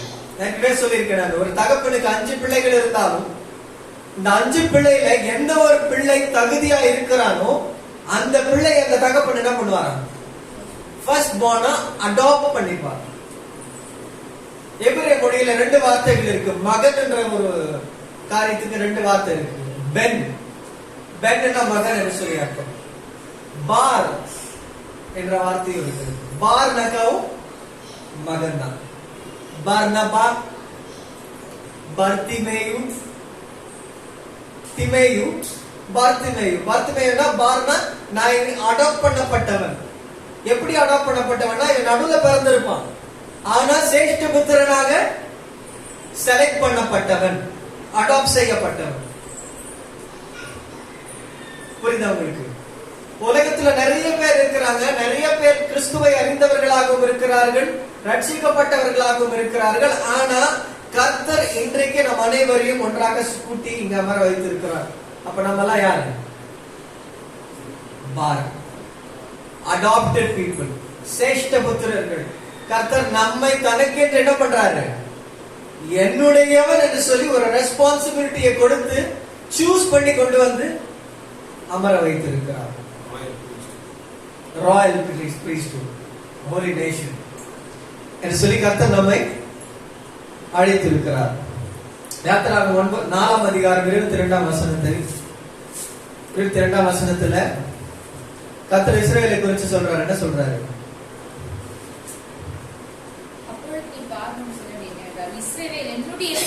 இஸ்ரவேல் என்னுடைய குமாரன், என் சேஷ்ட புத்திரன். இன்றைக்கு அமர்ந்திருக்கிறவங்க எல்லாரையும் பார்த்து கர்த்தர் என்ன சொல்றாங்கன்னா, நீ என்னுடைய குமாரன், என்னுடைய சேஷ்ட புத்திரன் என்று சொல்லி சொல்றாங்க. சேஷ்ட புத்திரனுக்கான அர்த்தம் என்ன அப்படி பார்க்கும்போது, 5 பிள்ளை இருந்தாக்கா அந்த 5 பிள்ளைல யாரை சேஷ்ட புத்திரனாக கர்த்தர் சூஸ் பண்றாரோ அவங்களுக்கு டபுள் போர்ஷன் ஆஃப் பிளெஸிங்ஸ் கொடுக்கப்படும். அது எதற்காக அப்படின்னு பாத்தீங்கன்னா, மீதி இருக்கிற 4 பிள்ளைகளுடைய ரெஸ்பான்சிபிலிட்டி யார் எடுக்கணும்? அந்த சேஷ்ட புத்திரன் தான் எடுக்கணும். நான் சூஸ் பண்ணப்பட்டுட்டேன், என்ன செலக்ட் பண்ணியாச்சு, அவ்வளவுதான், எனக்கு ஒரு மேன்மையான பதவி கிடைச்சாச்சுன்னு சந்தோஷப்பட வேண்டிய ஒரு காரியம் மாத்திரம் அல்ல, ஒரு பெரிய ஒரு ரெஸ்பான்சிபிலிட்டி ஆண்டவர் வைக்கிறாரு. நீங்க சூஸ் பண்ணப்பட்ட காரணம் என்ன அப்படின்னு பார்க்கும்போது, மற்றவர்களையும் கூட தொடர்ந்து அவங்களுக்காக நீங்க முயற்சி செய்து உங்களுடைய ஜீவனையும் பணையும் வைத்து அவர்களை பாதுகாக்க கூடியதான ஒரு ரெஸ்பான்சிபிலிட்டிக்குள்ளா கர்த்தர் என்ன பண்ணியிருக்காரு, நம்மை வைத்திருக்கிறார். ஒவ்வொருவருக்கும் அந்த ரெஸ்பான்சிபிலிட்டியை வைத்திருக்கிறார், கொடுத்திருக்கிறார். ஆர்டருக்கு அந்த ரெஸ்பான்சிபிலிட்டி கொடுத்திருக்காரு, பாலாஜிக்கு அந்த ரெஸ்பான்சிபிலிட்டி கொடுத்திருக்கிறார், சோனியாக்கு அந்த ரெஸ்பான்சிபிலிட்டி கொடுத்திருக்கிறாரு, எனக்கு அந்த ரெஸ்பான்சிபிலிட்டி சிஸ்டர் கொடுத்திருக்கிறார், எல்லாருக்குமே கொடுத்திருக்கிறார். ஏன்னா நம்ம ஒவ்வொருவருக்கும் பின்னாடி கர்த்தர் ஒரு எக்ஸ்பெக்டேஷனை வச்சிருக்கிறார். நம்மை கொண்டு ஒரு பெரிய ஒரு ரட்சிப்பு கர்த்தருடைய பிளான்ல இருக்கு. இல்லன்னா கர்த்தர் இப்படிப்பட்ட சூழ்நிலையில நம்ம கொண்டு வந்து வைத்திருக்க மாட்டார். அந்த ரெஸ்பான்சிபிலிட்டி என்ன அப்படின்றத நம்ம பார்க்க போறோம். சரி, தோரா போஷனுடைய இந்த வார்த்தைக்கு நேரம் மறுபடியும் நம்ம வருவோம். இந்த தோரா பகுதியில பாத்தீங்கன்னா அதிக இடத்துல இந்த போ என்கிறதான வார்த்தை மென்ஷன் பண்ணப்பட்டிருக்கிறது. நிறைய இடத்துல, அநேக இடத்துல. யாத்ராகமம் 10ஆம் அதிகாரம் 1ஆம் வசனத்துல பார்க்கும்போது கர்த்தர் என்ன பண்றாரு, கோ இன்டு ஃபாரோ அப்படின்றாரு. ஃபாரோன் இடத்துல போய் நீ வந்து பேசு அப்படின்னு சொல்றாரு. 10ஆம் அதிகாரம் 3-4 வசனங்கள்லயும் கூட என்ன சொல்றாரு, மோசே மூலமா ஜனங்களை போக விடு அப்படின்னு சொல்லிட்டு பார்வோனிடத்துல கேட்கிறாங்க. 10ஆம் அதிகாரம் 7ஆம் வசனத்துல கூட பாத்தீங்கன்னா பார்வோனுடைய வேலைக்காரங்க சொன்னாங்க பார்வோன்ட்ட, அவங்கள போக விட்டுடுங்க அப்படின்றாங்க. 10ஆம் அதிகாரம் 11ஆம் வசனத்துல கூட பார்க்கும்போது பார்வோன் என்ன சொல்றாரு, புருஷர்களாகிய நீங்கள் மாத்திரம் என்ன பண்ணுங்க, போங்க அப்படின்னு சொல்றாரு. 10:24 நம்ம பார்க்கும்போது நீங்க எல்லாரும் போங்க, ஆனா ஆடு மாடுகளை மாத்திரம் என்ன பண்ண மாட்டேன், போக விட மாட்டேன் அப்படின்றாரு. 11ஆம் அதிகாரம் 1ஆம் வசனத்துல கர்த்தர் சொல்றாரு, இன்னும் ஒரு வாதையை நான் உண்டாக்குவேன், அப்போது என்ன பண்ணுவான், பார்வோன் உங்களை போக விடுவான் அப்படின்னு சொல்லப்படுகிறது. சோ இந்த போங்கிற வார்த்தை திரும்ப திரும்ப திரும்ப இந்த தோரா பகுதி ஃபுல்லாவே அடிக்கடி போ போ போ அப்படின்றதால இந்த வார்த்தை several times மென்ஷன் பண்ணப்பட்டிருக்கு. ஆனா இது எல்லாவற்றை காட்டிலும் 2 இடத்துல மிக குறிப்பாக இந்த வார்த்தை மென்ஷன் பண்ணப்பட்டிருக்கு. அந்த இடத்துல யார் போகிறார் என்று சொல்லி பார்க்கும்போது மோசே போகல, பார்வோன் போகல, இஸ்ரவேல் ஜனங்க போகல, கர்த்தரே போகிறார் என்று சொல்லி மென்ஷன் பண்ணப்பட்டிருக்கிறது. 11ஆம் அதிகாரம் 4ஆம் வசனம் வாசிக்கிறோம். அப்பொழுது மோசே, கர்த்தர் நடுராத்திரியிலே நான் எகிப்தின் மத்தியில் புறப்பட்டு போவேன். நடுராத்திரியிலே நான் எகிப்தின் மத்தியிலே புறப்பட்டு போவேன் என்றாரு. கர்த்தரே சொல்றாரு, நான் எகிப்தின் மத்தியிலே புறப்பட்டு போவேன். I will go in அப்படின்றாரு. இன்னொரு இடத்துல நம்ம வாசிக்கிறோம், நீங்கள் இருக்கும் வீடுகளில் அந்த ரத்தம் உங்களுக்காக அடையாளமா இருக்கும், அந்த ரத்தத்தை நான் கண்டு உங்களை கடந்து போவேன் அப்படின்றாரு. எகிப்து மத்தியிலும் கர்த்தர் போகிறார், அதே சமயத்தில் இஸ்ரவேல் ஜனங்க மத்தியில் என்ன பண்றாரு, கர்த்தர் போகிறார். He goes in. இத நல்லா ஞாபகம் வச்சுக்கணும். He goes in. ஏன் போ, ஏன் கர்த்தர் போகிறார், எகிப்து மத்தியில ஏன் போறாரு, இஸ்ரவேல் ஜனங்க மத்தியிலும் ஏன் போகிறார் அப்படி பார்க்கும்போது பண்டிகை நாட்கள் எத்தனை பண்டிகை இருக்கு, மொத்தம் 7 பண்டிகைகள் இருக்கு இல்லையா. முதல் பண்டிகை என்னது, பஸ்கா பண்டிகை. பஸ்கா பண்டிகை இந்த தோரா பகுதியில இருந்து தான் தொடங்குகிறது. சோ முதல்ல இந்த பஸ்கா பண்டிகைக்கான முக்கியமான ஒரு அடையாளம் என்னன்னா, கர்த்தர் அவர்கள் மத்தியிலே கடந்து போவது. இத ஆங்கிலத்தில் என்ன சொல்றாங்கன்னா பாஸ் ஓவர் அப்படின்னு சொல்றாங்க. இந்த பாஸ் ஓவர் என்ன பண்ணலாம்னா ரெண்டு விதமா புரிஞ்சுக்கலாம். ஒண்ணு பாஸ் ஓவர், ஒருத்தங்க இருக்கிறாங்க அவங்களை கடந்து போகிறது, இல்லன்னா பாஸ் ஓவர் அவங்களுக்கு நேராக கடந்து போவது. கர்த்தர் ரெண்டு பேர் மத்தியில நான் கடந்து போவேன்னு சொல்றாரு. எகிப்தியர்களுக்குள்ள நான் கடந்து போவேன்னு சொல்றாரு, இஸ்ரவேலர்கள் மத்தியிலும் நான் கடந்து போவேன் அப்படின்றாரு. இந்த கடந்து போவேன்னு சொல்றதுக்கான ஒரு முக்கியமான அடையாளம் என்ன அப்படின்னு பார்க்கும்போது, ஆண்டவர் இஸ்ரவேல் ஜனங்களை ஒரு காரியத்தை செய்ய சொல்றாரு. என்ன செய்ய சொல்றாரு? வாசலில ரத்தத்தை பூச வேண்டும் என்று சொல்லுகிறார். இது ஒரு புதிய ஒரு காரியம் கிடையாது. இது என்ன சொல்லுவாங்கன்னா செமிட்டிக் கவர்னன்ட் என்று சொல்லுவார்கள். அந்த காலத்துல செம்மன் வழி வந்தவர்கள் என்ன பண்ணுவாங்கன்னா ஒருவரோடு கூட ஒருவர் உடன்படிக்கையை இப்படிதான் செய்து கொள்வாங்க. அந்த உடன்படிக்கை எங்க செய்வாங்கன்னா அவங்க வீட்டினுடைய வாசற்படி இருக்கு பாத்தீங்களா, வீட்டு வாசற்படியில தான் என்ன பண்ணுவாங்களா அந்த உடன்படிக்கை செய்யணும்னா ஒரு கோஷர் அனிமல் எடுத்து அத அந்த இடத்துல பலி செலுத்தி என்ன பண்ணுவாங்களா,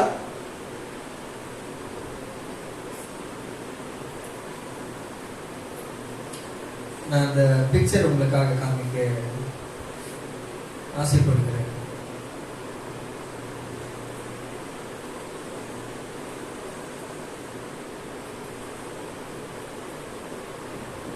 நான் உங்களுக்கு வாட்ஸ்அப்ல நம்முடைய குரூப்ல ஷேர் பண்ணியிருக்கேன். வாய்ஸ் ஆஃப் தண்டர் குரூப்ல மொபைல் இருந்தா அந்த பிக்சர் எடுத்து பாருங்க.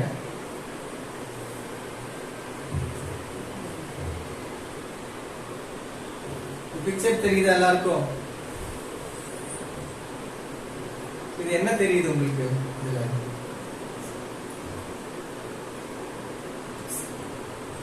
இது ஒரு வாசற்படி. ஒருத்தர் உள்ள போறாரு, தெரியுதுங்களா? நல்ல பெரிய வாசற்படி. அதுல என்ன இருக்குன்னா இங்க ஒரு குழி மாதிரி இருக்கு பாருங்க, ஒரு பக்கத்துல ஒரு பள்ளம் மாதிரி இருக்கிறது. அந்த பள்ளத்துக்கு வெளியில பாத்தீங்கன்னா ஒரு சின்ன ஒரு பேசேஜ் மாதிரி ஒரு ட்ராக் மாதிரி ஒன்று போகும். இந்த இடத்துல தான் அவங்க அந்த மிருகத்தை கட் பண்ணி அதனோட இங்க ஒரு பாத்திரம், இந்த குழி இருக்கு பாத்தீங்களா, இந்த குழியில ஒரு பாத்திரம் மாதிரி ஒண்ணு வைப்பாங்க. இந்த மிருகனுடைய ரத்தத்தை பிடிச்சு அந்த இடத்துல வைப்பாங்க. அதனுடைய ரத்தம் அந்த வாசல் வழியா அந்த பள்ளத்து வழியா கடந்து போய் கீழே ஊத்தும்.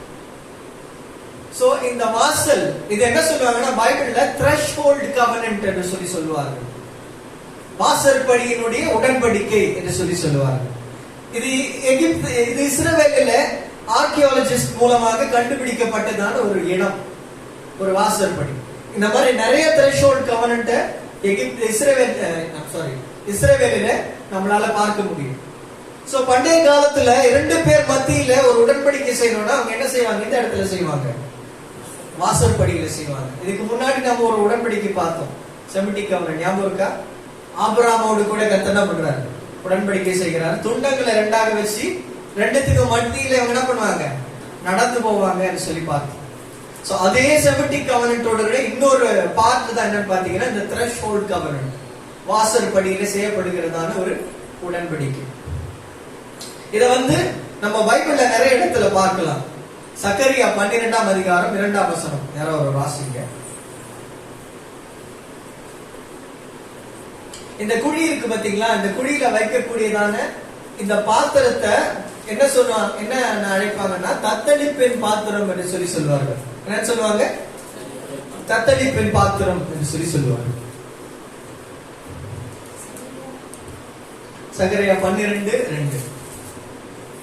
கர்த்தர் இதோ சுற்றிலும் இருக்கிற எல்லா ஜனங்களுக்குள்ளும் நான் எருசலேமை தத்தளிப்பின் பாத்திரமாக்குகிறேன். இதோ சுற்றிலுள்ள எல்லா ஜனங்களுக்கும் எருசலேமை நான் என்ன பண்றேன்? தத்தளிப்பின் பாத்திரமாக நான் மாற்றுகிறேன். எருசலேமுக்கு விரோதமாய் போடப்படும் முற்றுகையிலே யூதாவும் அப்படியே ஆகும்.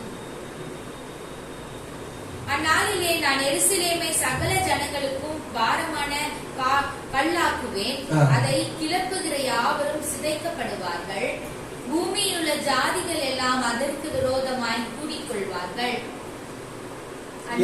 எருசலேமை குறிச்சு கர்த்தர் என்ன சொல்றாரு? இந்த எருசலேமை கர்த்தர் நான் என்ன பண்ணுவேன்? தத்தளிப்பின் பாத்திரமாக நான் மாற்றுவேன். ஏன்னா எருசலேமோடு கூட கர்த்தர் நான் என்ன பண்ணிருக்கேன்? உடன்படிக்கை பண்ணிருக்கிறேன். ரத்தத்தினால ஒரு உடன்படிக்கை பண்ணிருக்கிறேன். யாரெல்லாம் ஈவில் இன்டென்ஷனோடு கூட இந்த எருசலேமுக்குள்ள நுழைய வராங்களோ, இந்த த்ரெஷ்ஹோல்டுக்குள்ள நுழையறாங்களோ, அவங்க எல்லாரையும் நான் என்ன பண்ணுவேன்? சங்காரம் பண்ணுவேன் சொல்லி அவங்க சொல்றாங்க. ஒரு டைம் வரப்போகிறது, எருசலேமை சுத்தி இருக்கிற எல்லா கண்ட்ரீஸும் எருசலேமுக்கு எதிராக கிளம்பி வரும். எசேக்கியேல் 38ல நமக்கு அந்த தீர்க்க தரிசனம் சொல்லப்பட்டிருக்கு. அந்த நாளை குறிச்சு தான் இங்க சக்கரியா தீர்க்க தரிசனம் சொல்றார். அப்போ எருசலேமை என்ன பண்ணுவேன்?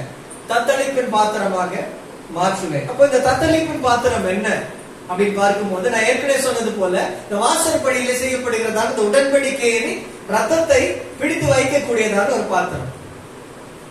சோ ஒரு ரெண்டு பார்ட்டி மத்தியில உடன்படிக்கை பண்றாங்க.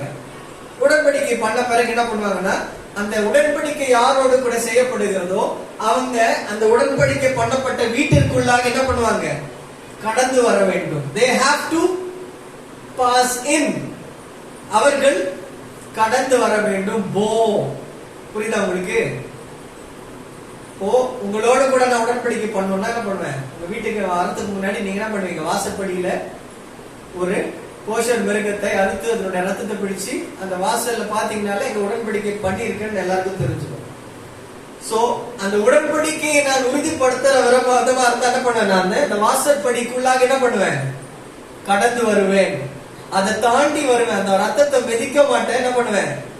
தாண்டி உள்ள வருவேன். இதுதான் உடன்படிக்கை. இதுதான் செமிட்டிக் கவர்னன்ட். இப்போ கர்த்தர் எகிப்துல இருக்கிறதால இந்த இஸ்ரவேலர்களோடு கூட என்ன செய்யறாரு இந்த இடத்துல பாத்தீங்கன்னா, இதே போல ஒரு செமிட்டிக் கவர்னன்ட் தான் என்ன பண்றாரு? அவங்களோடு கூட பண்ணுகிறார். இதே செமிட்டிக் கவர்னன்ட் தான் எகிப்தியர் மத்தியிலும் பண்றாரு. அவர் இங்கேயும் உள்ள வராரு, அங்கேயும் உள்ள வராரு. ஆனா அவங்க மத்தியில என்ன இல்ல? ரத்தம் கிடையாது. சோ அந்த ரத்தம் இல்லாதது நிமித்தமாக தேவன் உள்ள வருகிறது அவங்களுக்கு என்னவா மாறுது? தீங்காக மாறுகிறது. பைபிள்ல உடன்படிக்கை பெட்டி என்று சொல்லி நம்ம பார்ப்போம் இல்லையா? எங்க இருக்கு உடன்படிக்கை பெட்டி? ஹோலி ஆஃப் ஹோலிஸ்ல, மகாபரிசுத்த ஸ்தலத்துக்குள்ள ஆசரிப்பு கூடாரத்தில் இருந்தது. அதுக்கப்புறமா எருசலேம் தேவாலயத்துக்குள்ள இருந்தது. இப்ப இந்த உடன்படிக்கை பெட்டிய இஸ்ரவேலுக்குள்ள கொண்டு வந்த பிறகு கொஞ்ச நாள் இந்த உடன்படிக்கை பெட்டி எங்க இருந்ததுன்னா ஒருத்தருடைய வீட்டுல இருந்தது. ஓபேத்னு சொல்லப்படுகிற ஒரு மனுஷனுடைய வீட்டுல வச்சிருந்தாங்க. இந்த உடன்படிக்கை பெட்டி ஒரு நல்ல ஒரு நீதிமானுடைய வீட்டுல இருந்தது நிமித்தமாக அந்த வீடு என்ன பண்ணப்பட்டுச்சா? ஆசீர்வதிக்கப்பட்டதுன்னு சொல்லி பைபிள் சொல்லுது. கர்த்தர் அந்த வீட்டை பயங்கரமா ஆசீர்வதிச்சாரா, விருத்தி ஆக்கினார். கர்த்தருடைய உடன்படிக்கை தகுதியுள்ள ஒரு மனுஷனோட கூட இருக்குமே ஆனால் நம்ம வாழ்க்கை என்னவா மாறும்னா பிளஸிங்ஸா மாறும்.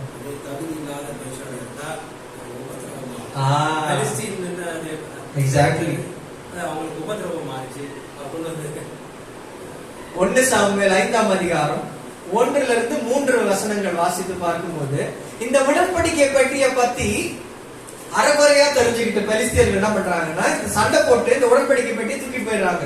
இதுல ஏதோ பவர் இருக்கு, ஆனா தான் இந்த ஜனங்க ரொம்ப பாதுகாக்கப்படுறாங்கன்னு சொல்லிட்டு இதை கொண்டு போய் டேகோன் அப்படின்னு சொல்லக்கூடியதான ஒரு தெய்வத்தினுடைய டெம்பிள் உள்ள வச்சிடுறாங்க. அவங்களுடைய ஒரு தெய்வத்தினுடைய டெம்பிள் உள்ள வச்சிடுறாங்க. ஆனா என்ன நடக்குதுன்னு பாருங்க.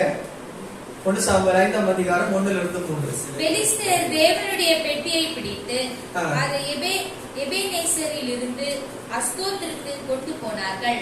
பெலிஸ்தர் தேவனுடைய பெட்டியை பிடித்து தாகோனின் கோவிலிலே கொண்டு வந்து தாகோன் அண்டையிலே வைத்தார்கள். அஸ்தோத் ஊரார் மறுநாள் காலமே எழுந்திருந்து வந்தபோது இதோ தாகோன் கர்த்தருடைய பெட்டிக்கு முன்பாக தரையிலே முகப்புற விழுந்து கிடந்தது.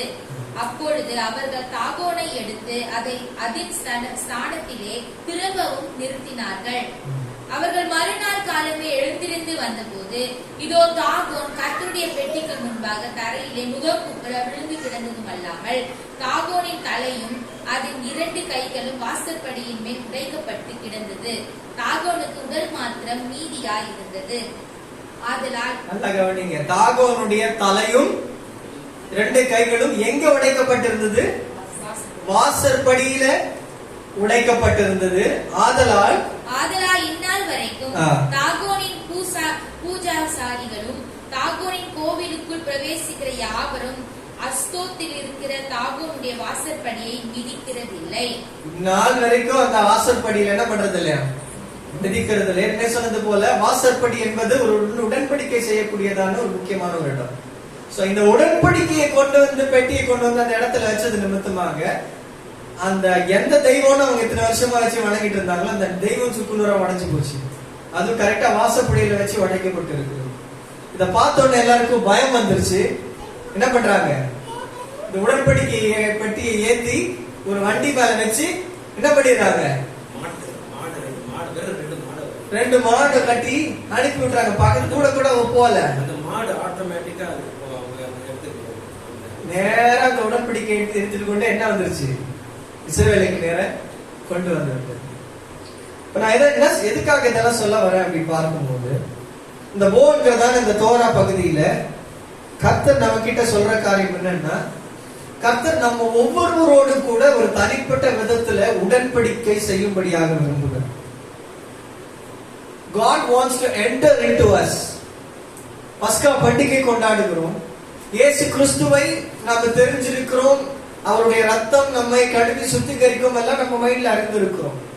ஆனா இதெல்லாவற்றையும் தாண்டி ஒரு தனிப்பட்ட விதத்துல கர்த்தர் நம்மிடத்துல பார்த்து கேட்கிற கேள்வி என்னன்னா, உனக்குள்ளே நான் வரட்டுமான்னு கேட்கிறார். உனக்குள்ளே வரட்டுமான்னு நான் கேட்கிறார். இதோ வாசற்படியில நின்று கதவை தட்டுகிறேன். ஒருவன் சத்தத்தை கேட்டு கதவை திறந்தால் அவனுக்குள்ள பிரவேசித்து போ. I will come inside. அவனோடு கூட போஜனம் பண்ணுவேன். அந்த உடன்படிக்கையை உறுதிப்படுத்துவேன். போஜனம் என்பது உடன்படிக்கையை உறுதிப்படுத்தக்கூடிய அடுத்த ஸ்டேஜ். இந்த த்ரெஷ்ஹோல்ட தாண்டி உள்ள போய் என்ன பண்ண சொல்றாரு?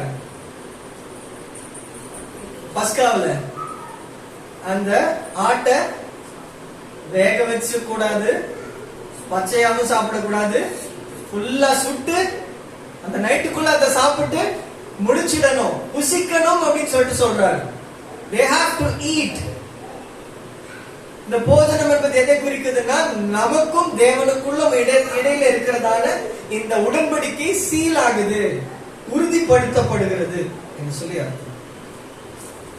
இந்த பஸ்கா பண்டிகை நேற்று ஒரு ரபையுடைய செய்தி கேட்டுக்கொண்டு வந்தேன். ஜஸ்டின் எல்வல் என்று சொல்லி அவர் சொல்றாரு, பஸ்கா பண்டிகை என்பது ஜனங்களுக்கு விடுதலையை கற்றுக் கொடுக்கக்கூடியதான ஒரு பண்டிகை. விடுதலையை கற்றுக் கொடுக்கக்கூடியதான பண்டிகை. இந்த உலகத்துல நம்ம பிறக்கும் போது விடுதலையை தெரிஞ்சுக்கிட்டு நம்ம பிறக்கலாம். எல்லாம் அடிமைகளாக தான் பிறக்கிறோம். எல்லாம் இந்த உலகத்துக்கு கொத்தடிமைகளாக தான் பிறக்கிறோம். ஆனா எப்போ யெஷுவாவை நாம் ஏற்றுக்கொள்ளுகிறோமோ அப்ப நமக்கு என்ன அறிவிக்கப்படுகிறதுனா, இந்த அடிமைத்தனத்திலிருந்து நான் உங்களை விடுவிக்கிறேன்றதான ஒரு டெலிவரன்ஸ் மெசேஜ், ஒரு ஃப்ரீடம், ஒரு விடுதலையின் செய்தி கற்றுக் கொடுக்கப்படுகிறது. இந்த செய்தியை எல்லா ஜனங்களுக்கும் கர்த்தர் கற்றுக் கொடுக்க சொல்லுகிறார். இதுதான் பஸ்கா பண்டிகை. இந்த பண்டிகையில எல்லா பிள்ளைகளையும் உட்கார வச்சு என்ன சொல்றாரு? சாப்பாடு ரெடி பண்ணுங்க. ரெடி பண்ணி இந்த விடுதலை என்ன பண்ணணும்? பஸ்கா பண்டிகையில பார்க்கணும், இத பத்தி கேட்கணும், இத தொடணும், இத ஸ்மெல் பண்ணணும், சாப்பிட்டு பார்க்கணும். இதுதாங்க பஸ்கா. இந்த டெலிவரன்ஸ் எல்லா விதத்திலையும் அமர்ந்து இத டேஸ்ட் பண்ணி, இத ஃபீல் பண்ணி, இத உணர்ந்து நம்ம புசிக்கக்கூடிய ஒரு பண்டிகை தான் பஸ்கா. அதனாலதான் ஒரு பாஸ் ஓவர் சேடார் என்று சொல்லி சொல்லப்படுது. இந்த பஸ்கா பண்டிகை நாள் அன்னைக்குதான் ஆண்டவர் என்ன பண்றாரு? அப்பத்தை எடுத்து ஹமுத்ஸ் சொல்லப்படுகிறதான புளிப்பில்லாத அப்பம். புளிப்பில்லாத அப்பம் எதை குறிக்கிறதுனா இன்னசென்ஸை குறிக்கிறது, தூய்மையை குறிக்கிறது, பரிசுத்தத்தை குறிக்கிறது. உலகம் பாவம் நிறைந்த உலகத்தின் மத்தியில இப்படி நம்ம ஒரு வாழ்க்கையை சூஸ் பண்ண முடியும், இதுல இருந்து வெளியே விடுவித்து வெளியே வர முடியும் அப்படின்ற ஒரு காரியத்தை நமக்கு என்ன பண்றாங்க, யெஷுவா அறிவிக்கிறார். அதே மாதிரி தன்னுடைய ரத்தத்தினாலான உடன்படிக்கை, திராட்சை ரசத்தை எடுத்து கொடுத்து என்ன சொல்றாரு சீசல் கிட்ட, என்னை நினைவு கூறும்படி இதை செய்யுங்கள் என்றார். கூடிய சீக்கிரம் பஸ்கா வரப்போகிறது. நம்ம எல்லாம் கர்த்தர் கிருபை இருந்தா சேர்ந்து அந்த சேடார் எப்படி பண்டைய காலத்தில் இஸ்ரவேலர்கள் எப்படி ஆசரித்தார்கள் என்ற காரியத்தில் முரண்மையினபடி நம்ம அதை கண்டு கேட்டு தொட்டு உணர்ந்து ஸ்மெல் பண்ணி டேஸ்ட் பண்ணி அந்த ரட்சிப்பினுடைய செய்தியை நாம் கற்றுக்கொள்ள போவோம். சோ இதே உடன்படிக்கை, உன்னோடு கூட நான் கடந்து வருகிறேன், I will pass over, I will bow, I will come into you அப்படின்றார். யாரெல்லாம் அந்த ஆட்டுக்குட்டியினுடைய ரத்தத்தினாலே உடன்படிக்கை செய்து இருக்கிறார்களோ அவர்களோடு கூட தான் ஆண்டவர் என்ன பண்றாரு, பிரவேசித்து வருகிறார். நிறைய பேருக்கு ரட்சிப்புனா அது முடிச்சு போன ஒரு சப்ஜெக்டா இருக்கும். ஆமா, once saved always saved, அவ்வளவுதான். ஒன் டைம் டிக்கெட் வாங்கிட்டா டைரக்டா பரலோகம் கிடையவே கிடையாது. பவுல் சொல்றாரு, உங்கள் ரட்சிப்பு நிறைவேற நடுக்கத்துடன் என்ன பண்ணுங்க, பிரயாசப்படுங்கள் அப்படின்னு சொல்றாரு. லாஸ்ட் மினிட் வரைக்கும் we have to be on our toes. இந்த ரட்சிப்பை காத்துக் கொள்வதற்காக நம்ம நடுக்கத்தோட we have to fulfill அப்படின்னு சொல்றாரு. அப்ப இந்த உடன்படிக்கையை காத்துக்கொள்ள வேண்டியது மிக மிக முக்கியமான ஒரு காரியமா இருக்கிறது. கர்த்தருடைய ஒரு பர்சனல் ரிலேஷன்ஷிப். அவர் உங்க வீட்டுக்கு வரணும் அப்படின்னா என்ன பண்ணணும், அவரை இன்வைட் பண்ணணும். இன்வைட் பண்ணாம வருவாரா? அவரு வரமாட்டார். கதவை திறந்து அவரை இன்வைட் பண்ணாதான் வருவார். He is a gentleman. So உங்களுடைய வாழ்க்கையின் மேல அவருக்கு அதிகாரம் உண்மையாக கொடுத்திருக்கிறீங்களா அப்படின்ற ஒரு கேள்வியை கர்த்தர் முன்பதாக வைக்கிறார். Do I really have authority on your life? இயேசுவை பத்தி தெரியும், அவருடைய செயல்பாடுகள் தெரியும், ஆனா உன் வாழ்க்கை மேல அவருக்கு கண்ட்ரோல் இருக்கிறதா? உன்னுடைய டிசிஷன்ஸ் மேல அவருக்கு கண்ட்ரோல் இருக்கிறதா? உன்னுடைய பழக்க வழக்கங்களுக்கு மேல கண்ட்ரோல் இருக்கிறதா? அவருக்கு பிரியமில்லாத காரியங்களை தொடர்ந்து நாம் செய்து கொண்டு இருப்போமே ஆனால் நாம அவருக்கு இன்னும் கண்ட்ரோல் கொடுக்கலன்னு அர்த்தம். எத்தனை பேர் புரிகிறது?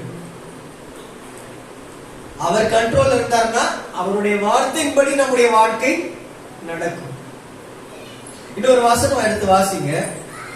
இந்த த்ரெஷ்ஹோல்ட் கவர்னன்ட் குறிச்சு எபிரேயர் 10ஆம் அதிகாரம் 26 இருந்து 29. சொன்னது போல வாசற்படியில செய்யப்படுகிற இந்த உடன்படிக்கை என்ன பண்ணுவாங்க, இந்த ரத்த கால்ல படக்கூடாது. இது என்ன பண்ணுவாங்க, தாண்டி தான் உள்ள வருவாங்க. இத தாண்டி உள்ள வந்தா நான் என்ன அர்த்தம்னா, நான் இந்த கவர்னன்ட்ட ஆனர் பண்றேன் அப்படின்னு அர்த்தம்.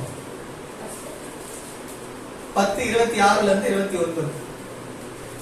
சத்தியத்தை அறியும் அறிவை அடைந்த பின்பு நாம் மனப்பூர்வமாய் பாவம் செய்கிறவர்களாயிருந்தால் பாவங்களின் நிமித்தம் செலுத்தத்தக்க வேறொரு பலி இனி இராமல் நியாய தீர்ப்பு வரும் என்று பயத்தோடு எதிர்பார்ப்புதலும் விரோதிகளை பட்சிக்கும் கோபாக்கினியுமே இருக்கும். மோசேயினுடைய பிரமாணத்தை தள்ளுகிறவன் இரக்கம் பெறாமல் 2-3 சாட்சிகளின் வாக்கினாலே சாகிறானே. தேவனுடைய குமாரனை காலின் கீழ் மிதித்து, நல்ல கவனிங்க, தேவனுடைய குமாரனை காலின் கீழே மிதித்து தன்னை பரிசுத்தம் செய்த உடன்படிக்கையின் ரத்தத்தை அசுத்தம் என்று எண்ணி, நல்ல கவனிங்க, தன்னை பரிசுத்தம் செய்த உடன்படிக்கையின் ரத்தத்தை அசுத்தம் என்று எண்ணி கிருபையின் ஆவியை நிந்திக்கிறவன் எவ்வளவு கொடிதான ஆக்கினைக்கு பாத்திரவனாய் இருப்பான் என்பதை யோசித்து பாருங்கள். இங்க சொல்லப்பட்டிருக்க இந்த வசனத்தை புரிஞ்சுக்கணும்னா we have to understand the threshold covenant. நம்ம ஒவ்வொருத்தரோடு கூட வாசற்படியில தேவகுமாரனுடைய ரத்தத்தை சிந்தி நம்மோடு கூட கர்த்தர் என்ன பண்ணியிருக்காரு, உடன்படிக்கை பண்ணியிருக்கிறார். ஆனா இந்த வசனம் சொல்லுது, ஒன்ஸ் நம்ம பெற்றதான அந்த உடன்படிக்கையை பெற்றுக்கொண்ட அந்த உடன்படிக்கையை தொடர்ந்து அசுத்தப்படுத்தி தேவகுமாரனுடைய ரத்தத்தை தன்னுடைய காலிலே மிதித்து, அப்படின்னா என்ன அர்த்தம்னா, ஒன்ஸ் சால்வேஷனுக்குள்ள வந்துட்டு, ரட்சிப்புக்குள்ள வந்துட்டு மறுபடியும் அவருடைய கிருபையை நம்ம காலில் மிதிச்சு அவருடைய ரத்தத்தை நம்ம அசுசிப்படுத்துறோம்னா அதுக்கான ரீசன் என்னன்னு பாத்தீங்கன்னா, அந்த உடன்படிக்கை பெட்டியினுடைய அந்த த்ரெஷ்ஹோல்ட் கவர்னன்ட்ல தண்ணி போயிட்டு இருக்கு, அந்த ரத்தம் போயிட்டு இருக்கு. அந்த கேப்ல அந்த உடன்படிக்கையை ஆர்டர் பண்றவங்க என்ன பண்ணுவாங்க, அந்த வாசற்படியை தாண்டி போவாங்க. ஆனா தாண்டி போகாம அந்த ரத்தத்தை காலில் ஒருத்தன் மிதிக்கிறான்னா அதுக்கு என்ன அர்த்தம் தெரியுமா? இந்த உடன்படிக்கை நான் என்ன பண்றேன், அசுசிப்படுத்துகிறேன். இந்த உடன்படிக்கைனா அசிங்கப்படுத்துகிறேன், அவமானப்படுத்துகிறேன் அப்படின்னு அர்த்தம். புரியுதா உங்களுக்கு? புரியுதா உங்களுக்கு? இந்த உடன்படிக்கைய அசிங்கப்படுத்துகிறவனுக்கு மேல என்ன ஆகும்? வசனம் என்ன சொல்லுது? மிகவும் கொடிதான ஆக்கினை. ஒண்ணு உனக்கு உடன்படிக்கை பண்ணணும்னா உடன்படிக்கை ஆர்டர் பண்ணி உள்ளவா, இல்லன்னா உள்ளேயே வராத, வெளியே இருந்துரு. அதுக்கு மாறாக இந்த உடன்படிக்கையின் மேல குமாரனுடைய ரத்தத்தை காலின் மேல மிதித்து இதை அசிங்கப்படுத்துவாயாக. இதனுடைய ஆக்கினை இன்னும் மோசமாக இருக்கும். தேவ பிள்ளைகளுக்கு இந்த கடைசி காலத்துல சொல்லப்படுகிறதான ஒரு முக்கியமான காரியம் என்னன்னா, ரட்சிப்பு என்பது ஒரு அட்வான்டேஜ் கிடையாது. இயேசுவனுடைய ரத்தம் என்பது மிகவும் விலையேற பெற்றதான காரியம். இன்றைக்கு எல்லாத்துக்கும் இயேசு கிறிஸ்துவனுடைய ரத்தத்தை அடிக்கடி என்ன பண்றோம், வாயில ஆண்டவர் இது மேல இயேசு ரத்தத்தை போடுங்க, அது மேல இயேசு ரத்தத்தை போடுங்கன்னு சொல்லிட்டு அவருடைய ரத்தத்தினுடைய பிரஷியஸ்னஸ் தெரியாம பாக்கிறது மேலத்திலே என்ன பண்றது, அவருடைய ரத்தம். நம்முடைய ரத்தம் அந்த மாதிரி கட் பண்ணி இங்க தூக்கி தெளிச்சுட்டு இருப்போமா? நம்ம சும்மா லேசா கட் பண்ண என்ன ஆயிடுது, வச்சுக்கோ ரத்தம் வந்துருச்சுன்னு சொல்லிட்டு போய் பேண்டேஜ் எடுக்கிறோம், சுத்துறோம், துணியை சுத்துறோம், இது பண்றோம், அதை நிறுத்த ட்ரை பண்றோம். யெஷுவாவுடைய ரத்தமும் அவ்வளவு பிரஷியஸ், அவ்வளவு விலை மதிப்புள்ளது. அந்த ரத்தத்தை இன்றைக்கு நாம எடுத்து சரியான விதத்துல பயன்படுத்த வேண்டியது அவசியமா இருக்கு. ஆட்டுக்குட்டியானுடைய ரத்தத்தை நாம மிகவும் பிரஷியஸாக ட்ரீட் பண்ண வேண்டியது அவசியமா இருக்கு. அடிக்கடி பாவம் செஞ்சுட்டு சும்மா ஆண்டவரை ரத்தத்தால கழுவுங்க, ரத்தத்தால கழுவுங்கன்னு சொல்லிட்டு அப்படிப்பட்ட காரியங்களை செய்யாதபடி அந்த மாதிரி காரியங்களை நம்ம செய்வோமே. ஆனால் என்ன பைபிள் என்ன சொல்லுதுன்னா, கிருபையை போக்கடிக்கிறோம் என்று சொல்லுது. கர்த்தர் நமக்கு கிருபையா கொடுக்க ரத்தம் சிந்தி ஒருத்தர் நமக்கு ஒரு காரியத்தை கொண்டு வந்து கொடுக்கிறாரு. அந்த ரத்தத்தை என்ன பண்றோம், தூக்கி போட்டு விளையாடிட்டு இருப்போம். அந்த கிருபையை போக்கடிக்கிறோம் என்று சொல்லப்படுது. பைபிள்ல பாத்தீங்கன்னா 5 விதமான பலிகள் சொல்லப்பட்டிருக்கு. இந்த 5 விதமான பலிகளுமே அன்இன்டென்ஷனல் சின்காக தான் சொல்லப்பட்டிருக்கு. அன்இன்டென்ஷனல் சின் உங்களுக்கு புரியுதா? தவறுதலாக, தப்பிதமாக, அறியாமல் செய்த பாவங்களுக்கான பலிகள் தான் 5 விதமான பலி. பாவ நிவாரண பலி, குற்ற நிவாரண பலி, இது எல்லாமே மனம் பதறி இல்லைன்னா அறியாமல் செய்த பாவங்கள் தான். இன்டென்ஷனா செய்கிற பாவங்களுக்கான பலி ஒரே ஒரு முறை தான். எப்ப தெரியுமா? யாம் கிப்பூர் பாவ நிவாரண பண்டிகை இருக்கு பாத்தீங்களா, அந்த ஒரு நாள்ல மாத்திரம் தான் இன்டென்ஷனலா நம்ம பகிரங்கமா தெரிஞ்சு செய்யற பாவத்துக்கான பிராயச்சித்தம் அந்த ஒரே ஒரு நாள் மாத்திரம் தான். அப்போ ஒரு மனுஷன் தெரிஞ்சு செய்யற பாவத்துக்கு நிவர்த்தி எதுக்காக வெயிட் பண்ணணும்னா அந்த ஒரு நாளுக்காக வெயிட் பண்ணணும். அப்ப அந்த வருஷம் முழுசும் அந்த பாவத்தினுடைய சுமை அவன் சுமந்துட்டு இருக்கணும். அந்த ஒரு நாளுக்காக அவன் என்ன பண்ணணும், காத்திருக்க வேண்டியது அவசியம். ஓல்ட் டெஸ்டமென்ட்ல அப்படிதான் இருந்தது. அதே மாதிரிதான் யெஷுவா என்ன பண்றாரு, ஒரே முறை நமக்காக என்ன பண்றாரு, மரித்து பிதாவுடைய சமூகத்துல நமக்காக போய் இது பண்ணிட்டு இருக்காரு. பாவங்கள்ல நிறைய விதங்கள் இருக்கிறது, நிறைய லெவல்ஸ் ஆஃப் சின்ஸ் இருக்கு. நம்ம பண்ற குட்டி குட்டி தவறுகள், சின்ன சின்ன மனம் பதறி பண்ற தவறுகள்லாம் ஓகே, தேர் ஆல் என்னது மன்னிக்க கூடியது. ஆனா எப்போ இந்த உடன்படிக்கைக்குள்ள வந்துட்டோமோ, இந்த த்ரெஷ்ஹோல்ட் கவர்னன்ட்குள்ள வந்துட்டோமோ, அவர் நமக்குள்ள பிரவேசிச்சுட்டாரோ, அதுக்கப்புறமா நம்முடைய வாழ்க்கையை நம்ம நெறிப்படுத்த வேண்டியது அவசியமா இருக்கிறது. கர்த்தரை பெரிய அளவுல துக்கப்படுத்தக்கூடிய பாவங்கள் நம்ம வாழ்க்கையில மறுபடியும் தோன்ற கூடாது என்று சொல்லி கர்த்தர் என்ன பண்றாங்க, எதிர்பார்க்கிறார். கடைசி வரைக்கும் நம்ம அந்த பரிசுத்தத்தை காத்துக்கொள்ள வேண்டும் என்று சொல்லி கர்த்தர் என்ன பண்றாரு, நம்மிடத்துல எதிர்பார்த்து. இன்றைக்கு இந்த போ என்கிறதான இந்த தோரா பகுதியினுடைய இந்த தலைப்பின் மூலமாக நாம தெரிந்து கொள்ளக்கூடியதான முக்கியமான காரியம் என்னன்னா, கர்த்தர் நம்மோடு கூட தனிப்பட்ட விதத்துல ஒரு உடன்படிக்கையை வைத்திருக்கிறார். அது every person it is unique. என்னோடு கூட ஒரு ஸ்பெஷல் கவர்னன்ட், உங்களோட ஒரு ஸ்பெஷல் கவர்னன்ட். ஒவ்வொருத்தரோடு கூட கர்த்தர் என்ன பண்றாரு, பர்சனலா உங்க வீட்டுள்ள வந்து என்ன பண்றாரு, தனிப்பட்ட விதத்துல உடன்படிக்கை பண்ணுங்க.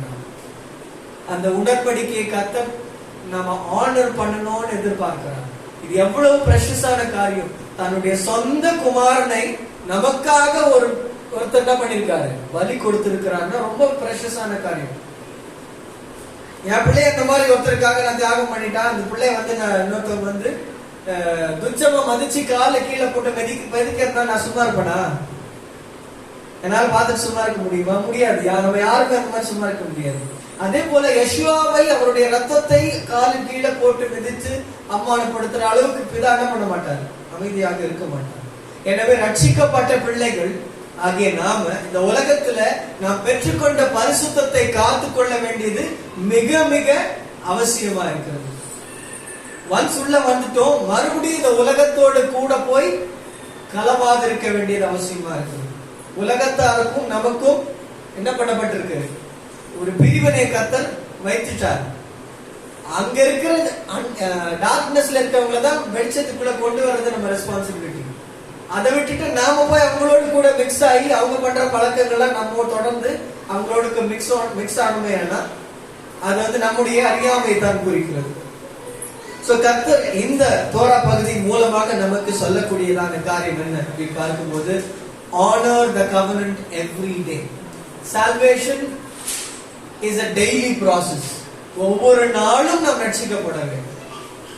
ஒவ்வொரு நாளும் நாம் ரட்சிக்கப்பட வேண்டும். ஒவ்வொரு நாள் காலையில எழுந்து ஆண்டவரே இன்னைக்கு என்னுடைய ரட்சிப்பாயிரும், இன்னைக்கு என்னுடைய யெஷுவாவாயிரும். நான் எதிர்கொள்ளக்கூடிய வீக்னஸஸ் என்னவோ அது எல்லாத்தையும் மேற்கொள்ளக்கூடிய பலனா என்னோடு கூட இருந்து என்ன பண்ணுங்க, என்னை பலப்படுத்துங்க. அவையெல்லாம் தாண்டி போக எனக்கு உதவி செய்யுங்க. இன்றைக்கு என்னை ரட்சிங்க. Everyday salvation is really precious for us.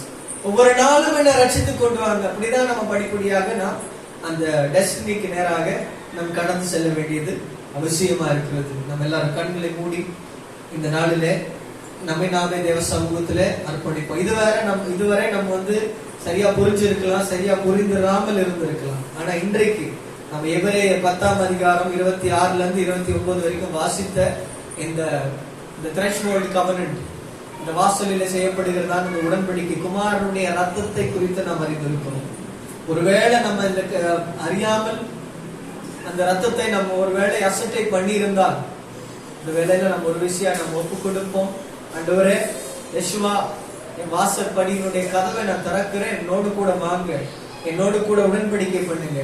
என் ஜீவனை நான் மறுபடியும் ஐ ரீடெடிகேட்டட் டு யூ. என்னை மீண்டுமாக உமக்கென்று நான் பிரதிஷ்டை பண்ணுகிறேன், என்னை அர்ப்பணிக்கிறேன். உம்மோடு கூட ஒரு உடன்படிக்கைக்குள்ளாக நான் ஒப்பு கொடுக்கிறேன். என்னுடைய சித்தத்தின்படி அல்ல, உம்முடைய சித்தத்தின்படி என்னை நடத்துங்க. அடிக்கடி சொல்ற வார்த்தை எஜமானர் யெஷுவா, அடோனாய். உண்மையாகவே யெஷுவா நமக்கு எஜமானரா இருக்கிறாரா? நம்முடைய அதிகாரியா இருக்கிறாரா? அவருடைய சொல் பேச்சுப்படி நம்ம வாழ்க்கையை நடத்துகிறோமா? இல்லைன்னா தொடர்ந்து நம்முடைய இஷ்டத்தின்படி தான் வாழ்ந்து கொண்டிருக்கிறோமா? நம்மை நாமே ஆராய்ந்து பார்ப்போம்.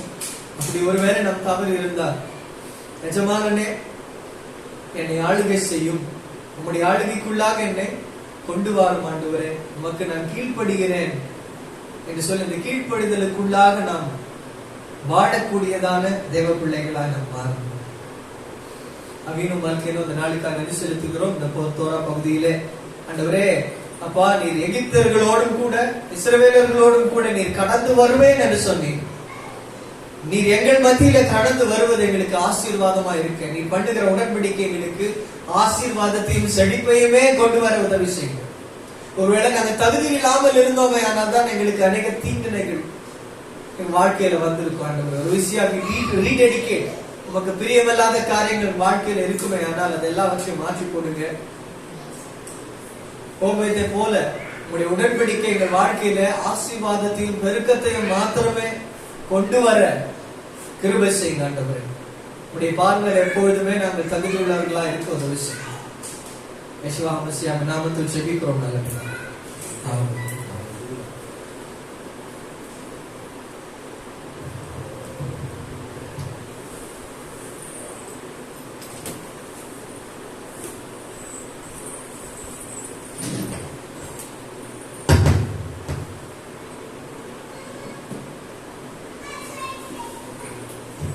ஹல்லேலூயா.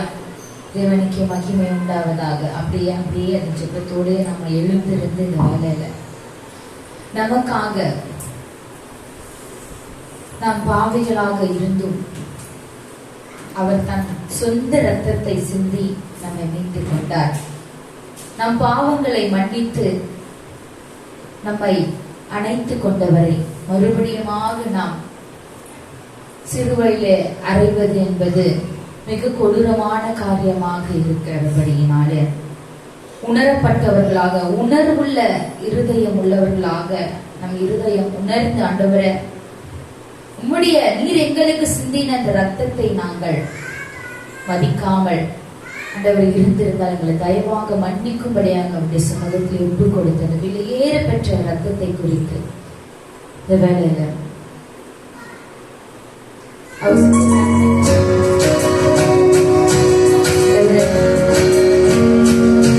எங்களுக்காக சிந்தின ரத்தம் விலையேற பெற்றதாக இருக்கிறது.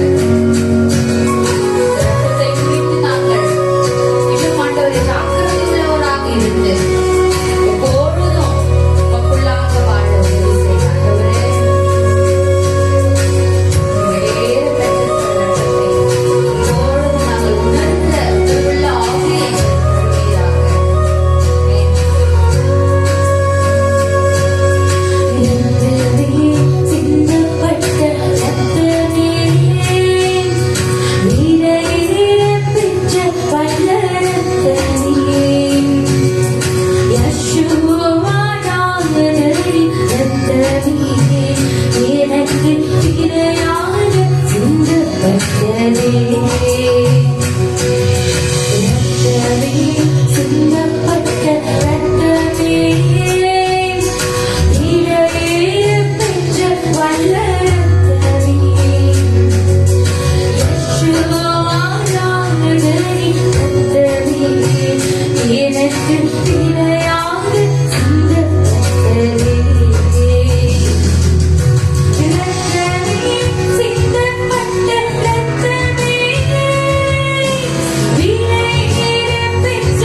புறஜாதியாக இருந்தோமே, சொந்தமென்று உணர்வை தந்த எங்கள் பரிசுத்த ரத்தமே, ஜீவனுள்ள புதிய மார்க்கத்திற்குள்ளாக பிரவேசிக்க செய்த என் தைரியத்தை தந்த வல்ல ரத்தத்துமே, மஷியாவே, உம்மோடு நாங்கள் இணைந்து வாழ உதவி செய்கிறோம்.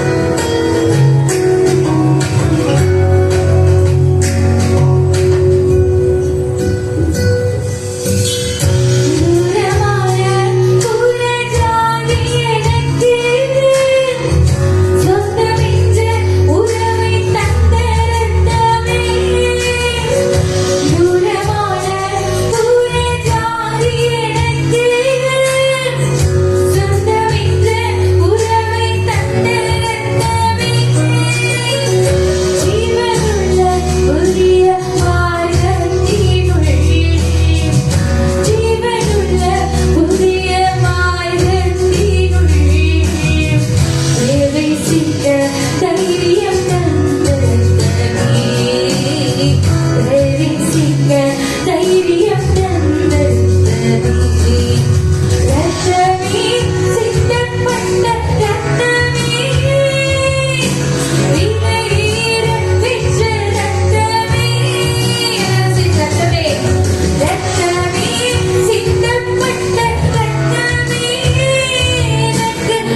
எங்களுக்கு சிந்தி எங்களுக்கு மீட்பை வாங்கி தந்தீர். ஆண்டவரே, நாங்கள் ஒரு நாளும் அதை மறந்தவர்களாக, நன்றி இல்லாதவர்களாக நாங்கள் இருக்கக்கூடாது. ஆண்டவரே, நீங்க தேவனாயிருந்தும் பரிசுத்தராயிருந்தும் ஆண்டவரே, எங்களுக்காக உடைய விலையேற பெற்ற ரத்தத்தை சிந்தி எங்களை மீட்டெடுத்த இந்த மீட்பை நாங்கள் எப்பொழுதும் உணர்ந்தவர்களாக நாங்கள் இருக்க வேண்டும். ஆண்டவரே, இந்த உலகத்தின் காரியங்கள், ஆண்டவரே, இந்த உலகத்தினுடைய மோகங்கள், இந்த உலகத்திலே பார்க்கக்கூடிய அத்தனை காரியங்களும் எங்களை மேற்கொள்ளாதபடிக்கு ரத்தத்தினால் எங்களுக்கு ஒரு ஆண்டவரே ஒரு மூடுதலை நீர் ஏற்படுத்துவீராக.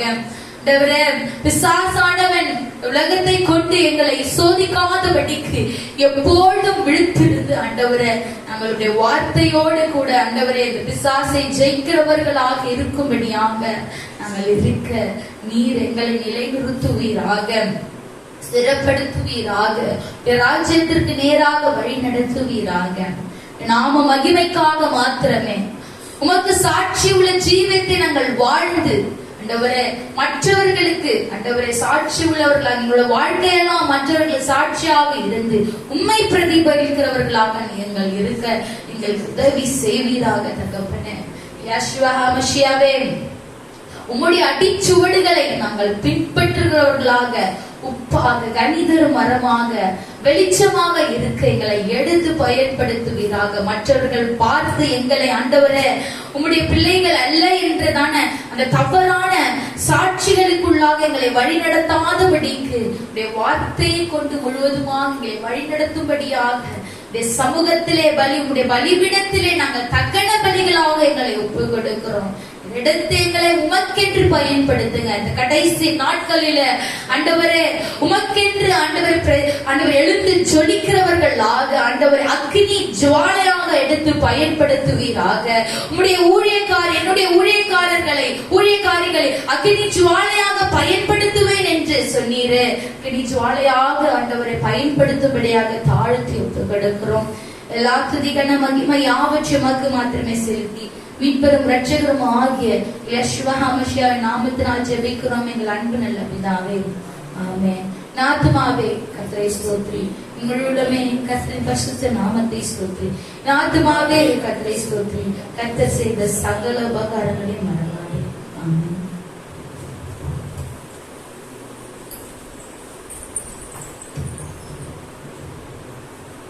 அல்லேலூயா.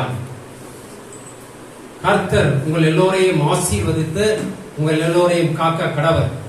கர்த்தர் தம்முடைய முகத்தை உங்கள் எல்லோர் மேலும் பிரகாசிக்க செய்து உங்கள் எல்லோருக்கும் கிருபையா இருக்க கடவர். கர்த்தர் தம்முடைய முகத்தை உங்கள் எல்லோர் மேலும் பிரசன்னமாக்கி உங்கள் எல்லோருக்கும் சமாதானம் கட்டளையிட கடவர். எல்லாருக்கும் முன்னொரு முறை ஓய்வு நாள் சமாதானம். ஷபாத் ஷலோம்.